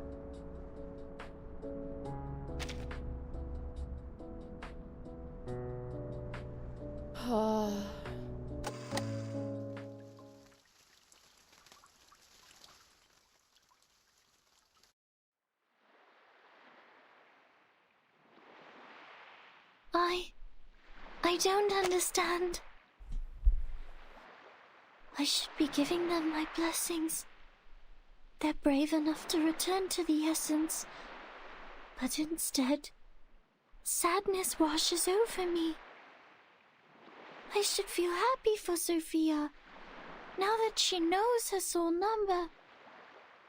Yet, I am filled with sorrow. Oh. The beach is quiet, clean, and perfect again. The storm has washed away everything that's happened. The war, the crowds, and the clinking cups all gone.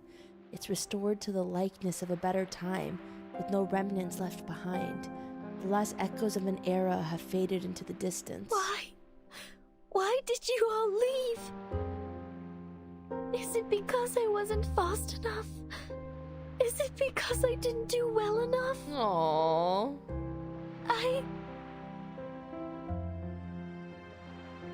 Her petite frame sways in the breeze until finally she crumbles into the sand. Aww.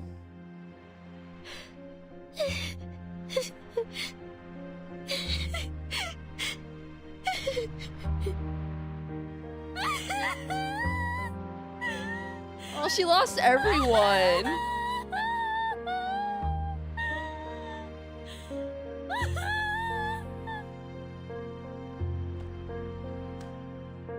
Rivulets of tears stream down her cheeks. Her face, hair, and gilded robe are okay. She shows no concern as she bawls her eyes out, her grief tearing at its core of her being. Like the first cries of a newborn entering the phenomenal world. Thus, the leader knows the question is answered. Rather than looking on, She has chosen to be practical, involved, and suffer. And now, the moment of parting has come. Go, 37. Leave the island to the world outside. Ms. Vertin, you're clearing a path out of the mires of the phenomenal world. I sincerely hope you will steer it away from the horrors of war. It's our duty to do so. 6 nods approvingly. The importance of the scroll needs no further Also, proclamation. the person you were looking for, I am not familiar with a biographer named Erd. However, in my recollections from the previous 6, there was a lady with a soul number just as unique as yours. Vertin's mama? Are you saying... Mummy? Sadly, these vague scraps of information were all that I inherited. I hope they will be useful to you.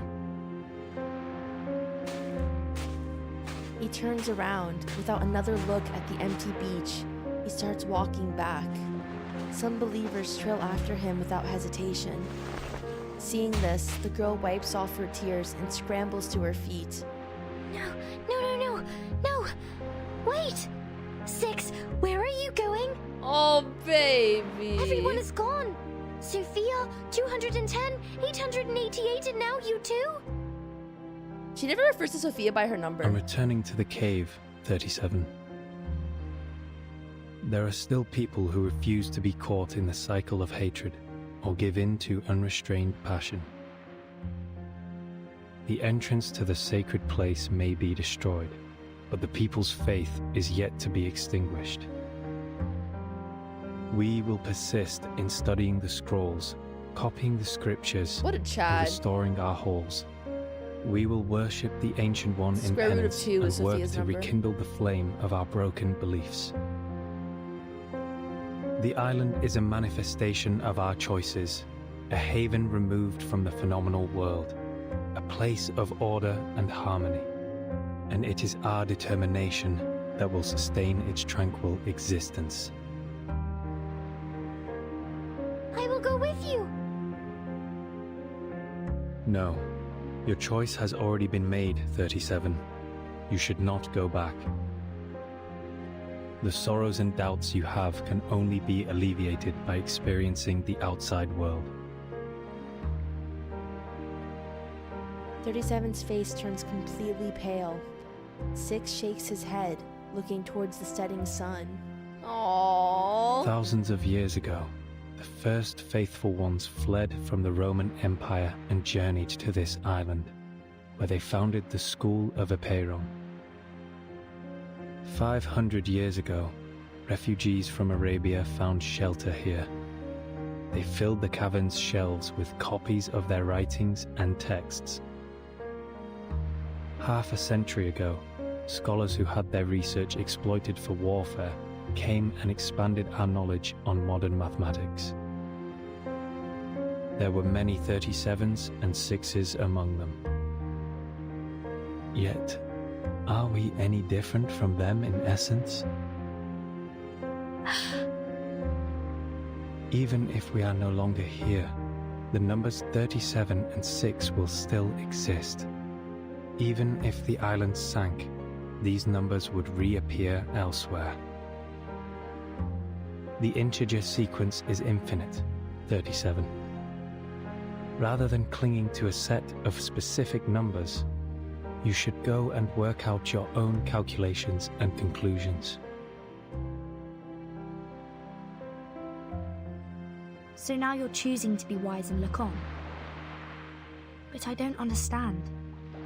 How could one be wise by being uninvolved and looking on from the sidelines? 6 lets out a sound, almost a chuckle. You overestimate wisdom, Ms. Vertin. It can't do everything. Wisdom can free people from ignorance, but it can also lead them to a nihilistic void. Yet, someone will always seek this wisdom, even if nihilistic, to briefly rise above their worldly troubles and find some relief. And someone will have to stay here and provide a neutral haven for the drifters of the phenomenal world, and give the lost souls a harbor to return to. He turns again, ignoring the calling behind him this time. Wait! Six! Wait! Aww. She rubs her face with her palms and pulls up her robe, running down the beach. She stumbles over a pedal and falls. She pushes through the pain and rises to her feet, still running as fast as she can. I don't think Six is walking that fast. Homie is sickly. Atticus! Oh, she government named him. The man stops. He had not expected to hear that name. Numbers are the essence of one's soul, and names are but the echoes of the phenomenal world. He was born into his number, long before he was given the name Atticus. 37 never once called him by that name. She'd always valued the essence above all else. Now here she stands, tangled with mud, knees bleeding, all battered and bruised, yet her gaze remains resolute. Will you leave a door open for me in your cave? Like when we were kids? Oh! I know the transcendental laws in disorder, but that doesn't mean the truth is gone. I will carve a new path through the chaos, calculate better solutions than ever before, and delve into the phenomenal world to discover all it has to offer. By then, if I run into problems that I can't solve, can we talk about them together? Like we used to? Oh, baby. 3 maxims were carved on the pillars of the Temple of Apollo. Know thyself, nothing in excess, and give a pledge and trouble is at hand. What can he say? Alleviating doubts is a leader's duty. Yes, a door will be left open for you, 37. Aww. Both you and your friends can come in. It's a promise. 6.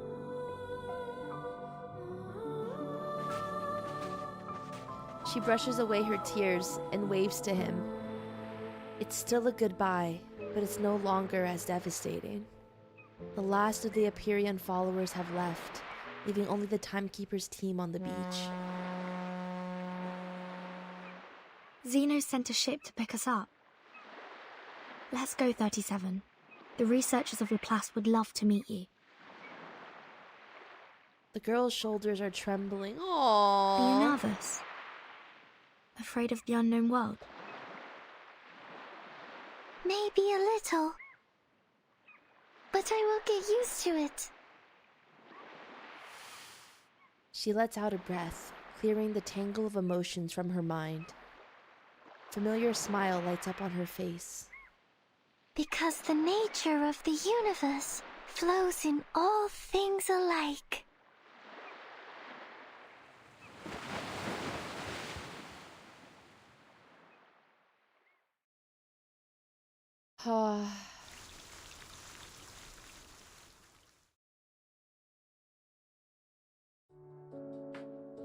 That was like bittersweet. The umbrella and the knot. We are prisoners within these cavern walls. Oh. Our gaze is held captive by the shadow's thrall. I love Erden's voice. Until our hands clasped and our chains rattled, we united to break free from our shackles. The sightless joined forces with the soundless, and the voiceless uplifted the helpless. Together, we assembled a sliver of truth, a piece of the world hidden since youth.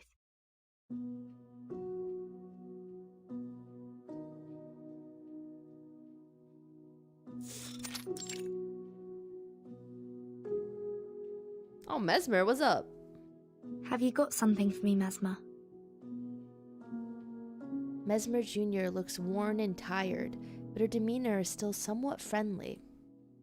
Dark circles are clearly visible under Mesmer Jr.'s eyes, just like every Laplace member encountered today. Yes. They asked me to give this to you.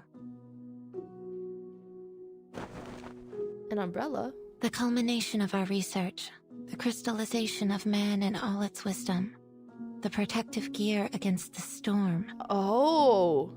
An umbrella. Something you personally don't really need. Oh, it has a knot inside. She takes a sarcastic jab as she opens the white satin umbrella. It's called the Equilibrium Umbrella. This is the first model, consisting of a converter, a harmonizer, and a ritual core. The converter generates a balancing field that can cast rituals in the storm, taking account of the wielder's capabilities.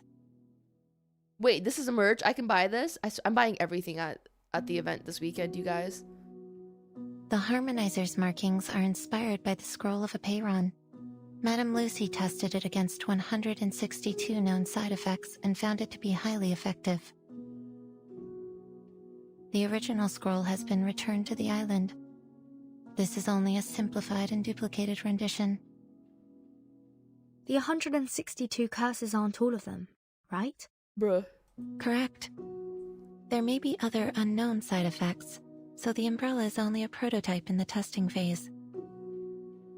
And the ritual core. At first it was called the 37 Lucy knot in honor of the two main contributors. No. However, both of them turned it down. Yes. I still remember what 37 said at the time. She would rather name it after the mathematical properties of the knot, even if it's too much of a mouthful. No. 37 is not a name, and the truth should not be dressed up with anyone's name. I only found it. I didn't invent it. I do need something named after me to prove my sense of existence. But I'm not on the island anymore. I can understand that the imaginary numbers need to honor the discovery. You can't just call them imaginary numbers. You may use another contributor's name for it. I'm willing to accept that. Madame Lucy showed no interest in the naming rights, so it was transferred to the third major contributor, Adler Hoffman. Sadly, researcher Adler also rejected the offer. At first, we nearly ended up using the date of that day as the name. But he changed his mind after confirming he could use his family name instead. Oh. The Hoffman knot? You named it after Madame Hoffman? Yes.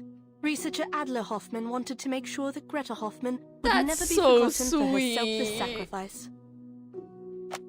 Oh, I didn't mean to scroll up. Level 4 Investigator Marcus, please accept this umbrella. It is rightfully yours. She receives an equilibrium umbrella. Its pearly sheen creates an illusion of whiteness in front of her. Oh, baby. Given the incredible contributions you have made, you are welcome to apply for a well-deserved and extended vacation. No. I will request for permission to go out. My era has gone. But with this umbrella in hand, I will venture into the new world and marvel at what's to come. Marcus looks up at the sky. Will the sucker tort taste the same? Aww. With the umbrella in her arms, she bows at the Foundation staff member. Then she turns and walks towards the light. And lastly, the asymmetrical nuclide R in the handle of the umbrella is supposed to protect against the storm syndrome, but this still needs to be confirmed through testing. It's okay. This is the one thing we need the most.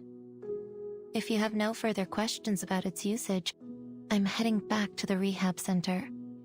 The afflicted researchers there are in dire need of my magnet therapy. Don't you think 1 is not enough for my needs? I think 5. No, 15 might be more helpful. Vernon! An unexpected question. Mesmer Jr. stops with a surprised look on her face. My suitcase can't protect humans from the storm. They'll need the umbrella to survive. In the future missions, I may encounter lots of... Mesmer Jr. interrupts. Just a reminder, Timekeeper. This is only a prototype. The application forms for the umbrella are available in the Foundation lobby. Feel free to apply for as many as you need. Yeah, the Schneider PTSD. She turns and leaves, not staying for another second. Thank you, Mesmer. The amount of sunlight is just right. The umbrella pops open, rotating with a touch of grace. Against the white fabric, the golden knot gleams with brilliance. 37 was right. It is a beautiful shape indeed.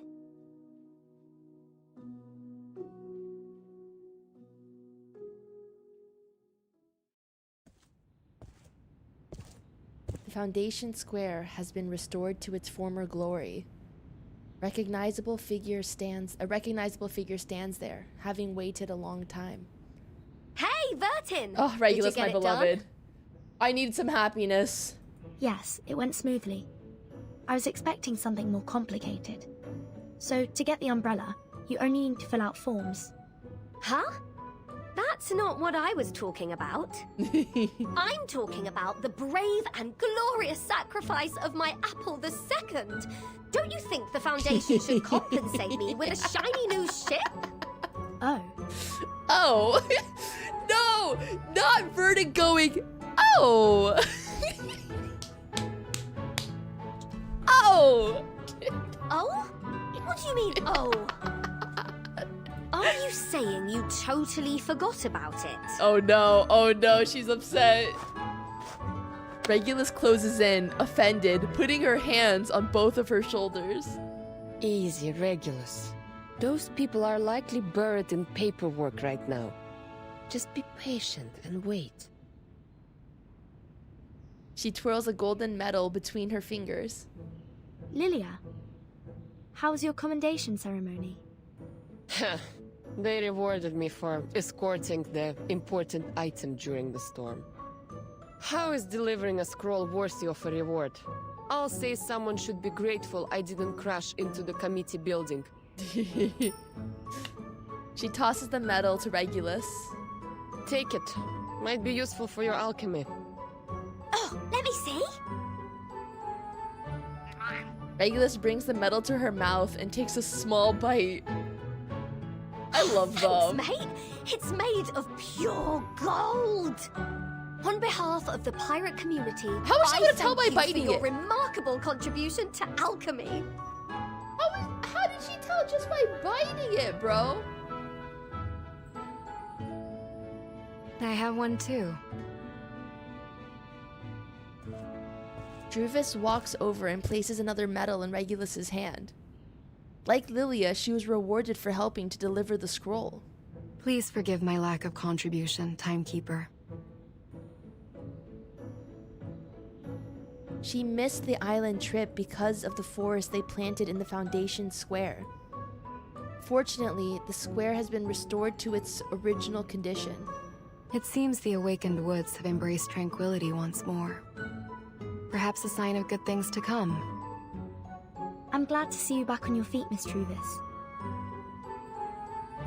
In fact, there's a place I'd like to introduce you to.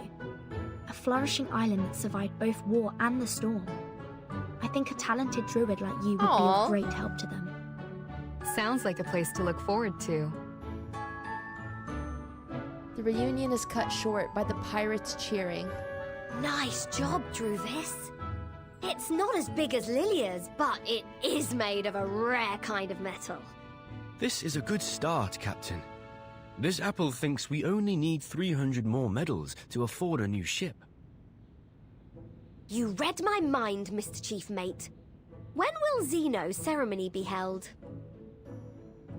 This captain is not a fan of these ceremonies. So, could they just mail me my medal? The rockin' pirate coughs awkwardly, her eyes darting away behind the cover of her shades. Did I miss something? Oh my god, Sotheby! Are we holding a medal exchanging party? Sotheby! Regulus, I see the dollar signs in her eyes.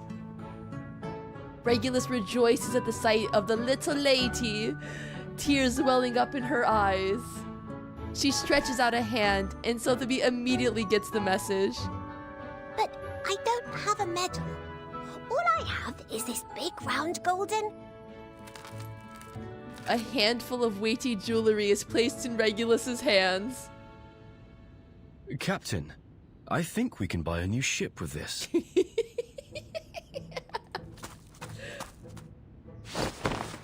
Regulus wraps her in a ginormous bear hug, moved to tears. Praise Sotheby, the most charitable woman in history, the revitalizer of the pirate community, the prime sponsor of the ingenious alchemist, and the bank vault on legs. I love that, like, since the beginning, Regulus has referred to Sotheby as, like, her darling Sotheby because she is the bank account on legs for her. Regulus! Regulus!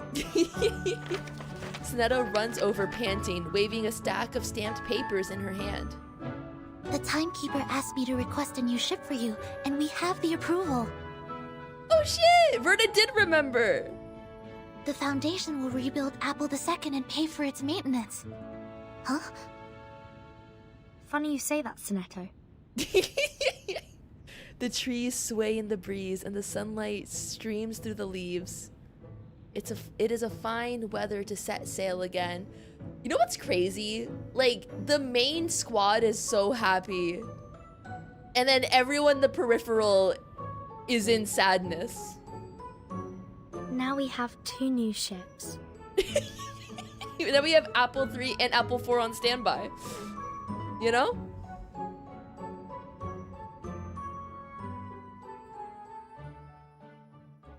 Bum, bum, bum. Oh, last chapter, you guys. Last one.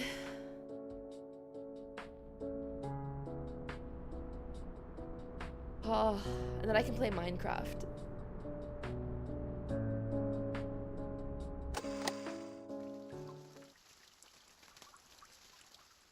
And now, the curtain call.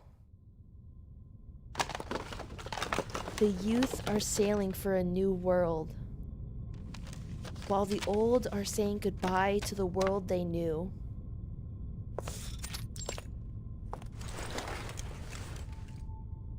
"15 plugs. Oh my god, This we haven't seen should her be enough robot face to in a cover while. all socket types at our destination. Simone, pass me the experiment log, please." She brushes the dust off the desk and takes a final inventory of the lab's equipment. She leaves the lights off, not needing them any longer. An urgent knock sounds from the door. "Come." Whoa there, buddy. Before she finishes her protocol for human social customs, the door barges open. Madame Lucy, is it true? Are you leaving La Place? Aww. Yes. The inquiry is over. This is the decision of all parties involved. Why is she leaving? You have got to be kidding me! Enigma pounds at the table, sending the dust from the experiments into the air. After all the incredible contributions you've made, they're suspending you? This is absolutely ridiculous! Without you, there would be no umbrella, and everyone would have died from the side effects! But many did perish because of me. I had underestimated the danger of the ritual, and it ended up spreading uncontrollably. Did you not once have the same opinion, researcher Adler Hoffman? Aww. The robot gives him a friendly nod. It is surprising to see you change your mind so quickly. But that is just what Laplace needs. The spirit of rationality and self-evolution. The documents have been filed away. Simone walks up to Lucy and takes the heavy experimental apparatus from her hands. As the dust rises from their movements, Enigma lets out a cough. I can imagine how they came to this decision. They must have considered the backgrounds of all the employees, including their social status and race. After 8 years, we finally created an umbrella to withstand the storm. However, our methods for achieving such progress and breakthroughs were too much for some to handle. People needed an outlet for their frustrations, so someone had to be held responsible for the accidents and casualties.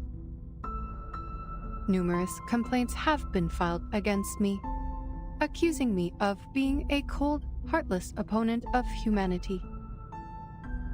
Within the Foundation, Xeno, and even here, some are starting to question the idea of having an awakened piston as a leader of Laplace.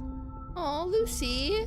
They argued about my arcane abilities, unsure if I had them under control or if they were becoming unstable and affecting my ability to make rational decisions.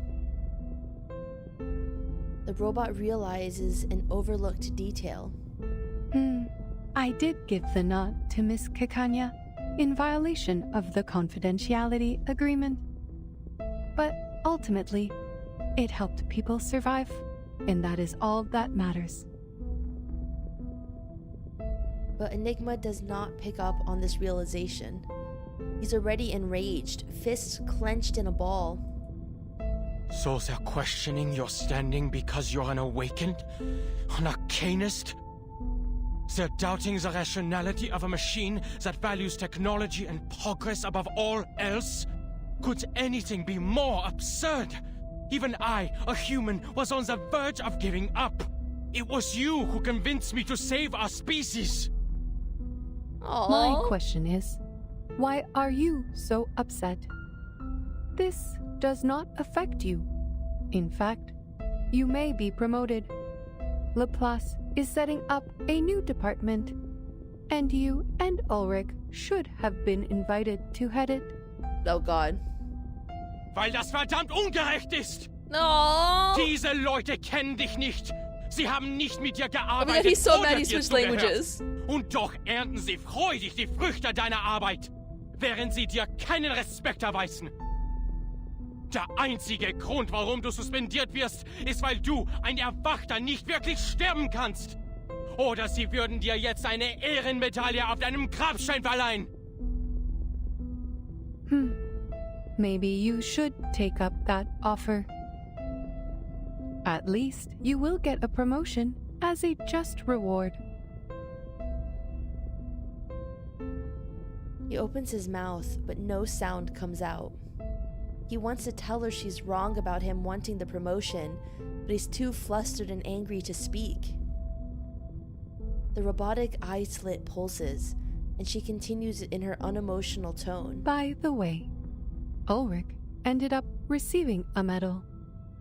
But like you, he was not exactly thrilled either. He is outside the committee building, refusing to eat in protest. But everyone knows how resilient the awakened can be. It is going poorly. She shakes and sighs, deeply remorseful for her subordinate's behavior. I will suggest that one of you take this position.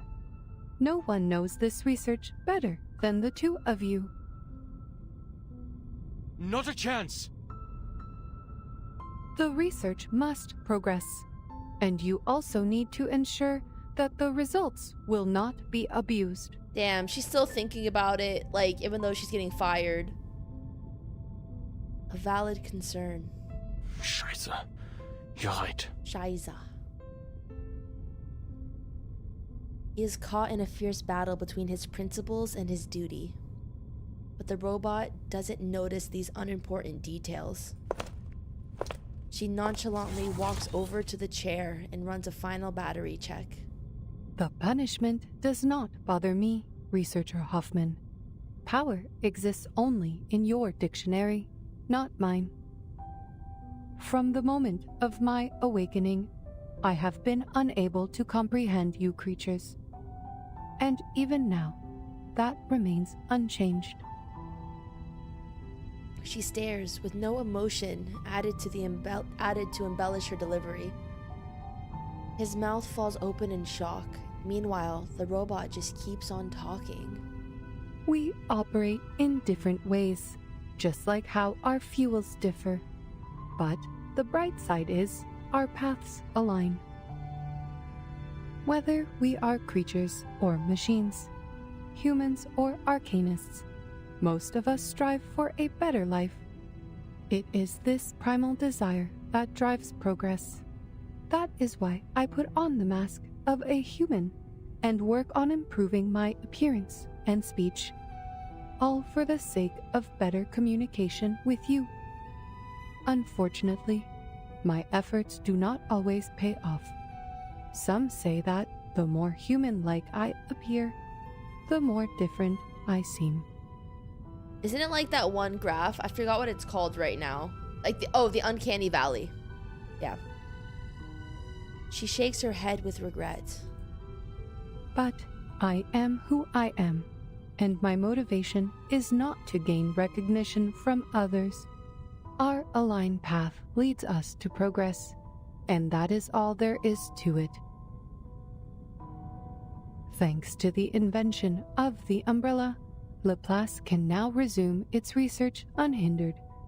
And if there is someone better qualified to lead, I am more than willing to remain a humble cog in their machine. Besides, Miss C introduced me to a beautiful resort. The lake there is rich with arcane power, perfect for an awakened arcanist like me. Not only is it a resort, but also an independent team with a good amount of freedom. My only concern is if they have adequate power supply. Oh, rust might be a problem. Perhaps I should ask Researcher X about his titanium derust machine.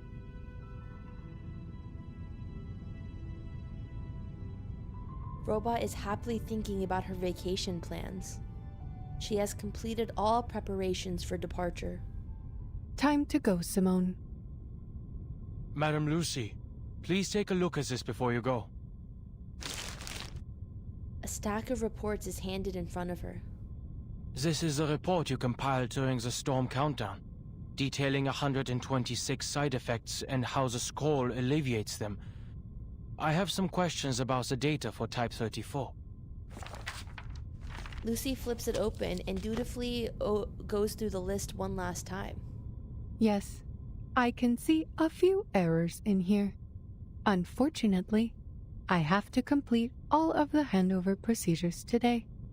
Perhaps you can ask Mr. Ulrich about it later. She hands it back to him, but he does not reach for it. He looks at her, grief-stricken. Aww. The side effects left a mark on you, didn't they? There are 162 side effects, not 126. There was also an obvious typo in the data for Type 34. We noticed it long ago and corrected it. Took only 5 seconds. You sacrificed so much for this report that you could not see such glaring mistakes. You called me Researcher Hoffman earlier, a name you haven't used since you took over Laplace 8 years ago. To avoid confusion with my sister, you and our colleagues started calling me Adler instead. Oh! Moving closer, he asks grimly, How much data did you lose to impair your research abilities like this? Is this why you have to leave Laplace now? The progress you've made has helped so many, but at what cost to your own well-being? The robot does not answer. A rare occurrence. From her side, Simone gently takes the file for her. We should go, Madam Lucy. Aww. Goodbye, Researcher Adler. Thank you for correcting my mistake.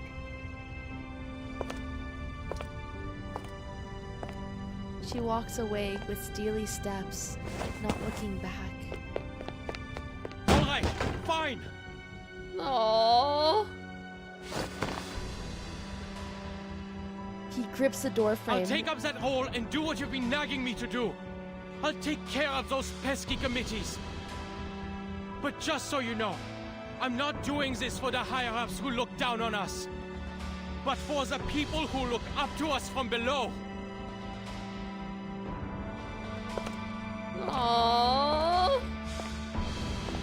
The footsteps continue in rhythm. Your duty here is done. Then another voice calls out. Madam Lucy! Oh, Ulrich! The corridors are bustling with people.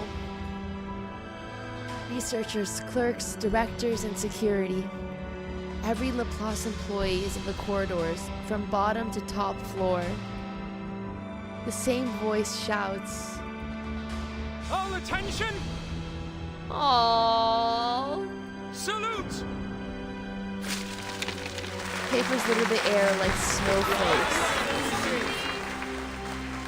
Aww. The countless drafts, designs, and forms from the past 24 hours rain down. They were created for the storm and have completed their mission, just as did the robot. Simone, why are they throwing papers at me? Are they rejecting me and banishing me? On the contrary, madam, they are showing their reverence. Oh, I see. Oh! The robot is without a face and a motion module today, so she turns away from the crowd. The sunlight dances on her metallic surface, enveloping her in a golden aura. Let us go, Simone. I miss the Laplace Chargers already.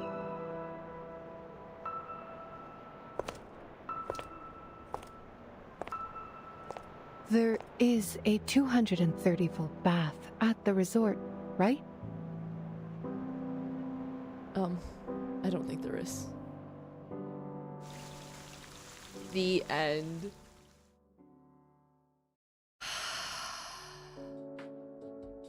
So which poor sap is up for the role next? Is this Reddit? Is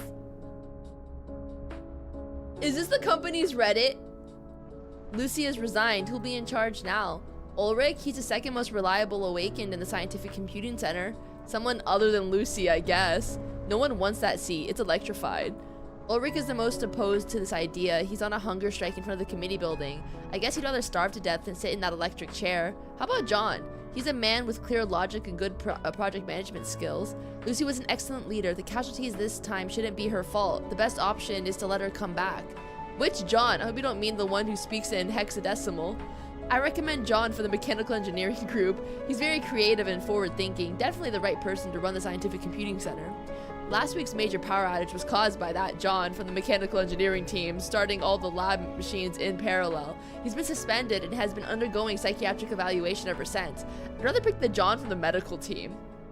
John from the medical team caused a huge explosion while testing the new drug formula last month. Luckily, since he's from the medical team, help was at hand, and he's still sleeping like a baby in his hospital bed right now. What about John from the theoretical physics lab? His project was absolutely safe. There's never been any danger, and there won't be any in the future. He only cares about logic in all things, simply the perfect candidate for the man in charge.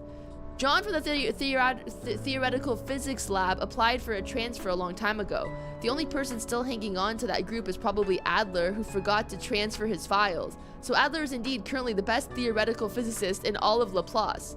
No need to even add one of. In the entire Scientific Computing Center, we can't find a John suitable to take charge. Isn't there a John with the judgment, execution, and long-term scientific vision of Lucy?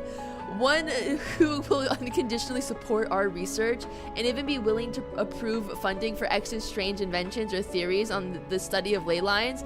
A better sense of humor than Lucy would also be a plus. I think we might be able to find a John funnier than Lucy, but that's it. My suggestion is that we all join Ulrich in preventing any politician John or placeholder John from being put in the position. On that basis, demand Lucy's return. Good idea. See you in front of the committee building. I'll bring a few deck of cards. Can someone else tell me why we're only considering John's? What is this? Oh my god. With that, chapter 7 is done.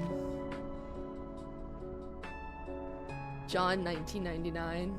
John's Bizarre Adventure. I know there's more, but we've been streaming for over 4 hours, and I'm kind of tired.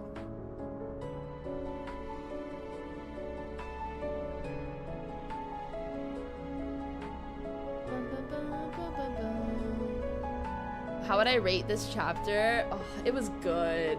It was really long though, but it was good. I would say like, oh hey, Semmelweis. I don't know. I don't know what I would... It's really good. I would say like a solid like 8.5. I feel like a solid 8.5. Just because chapter 6 for me is my favorite. Like the tragedy that is Isolde is insanity to me. Yes, I've seen the Isolde skin. So like, chapter 7 made all the parts you didn't like about chapter 5 worthwhile. Yes.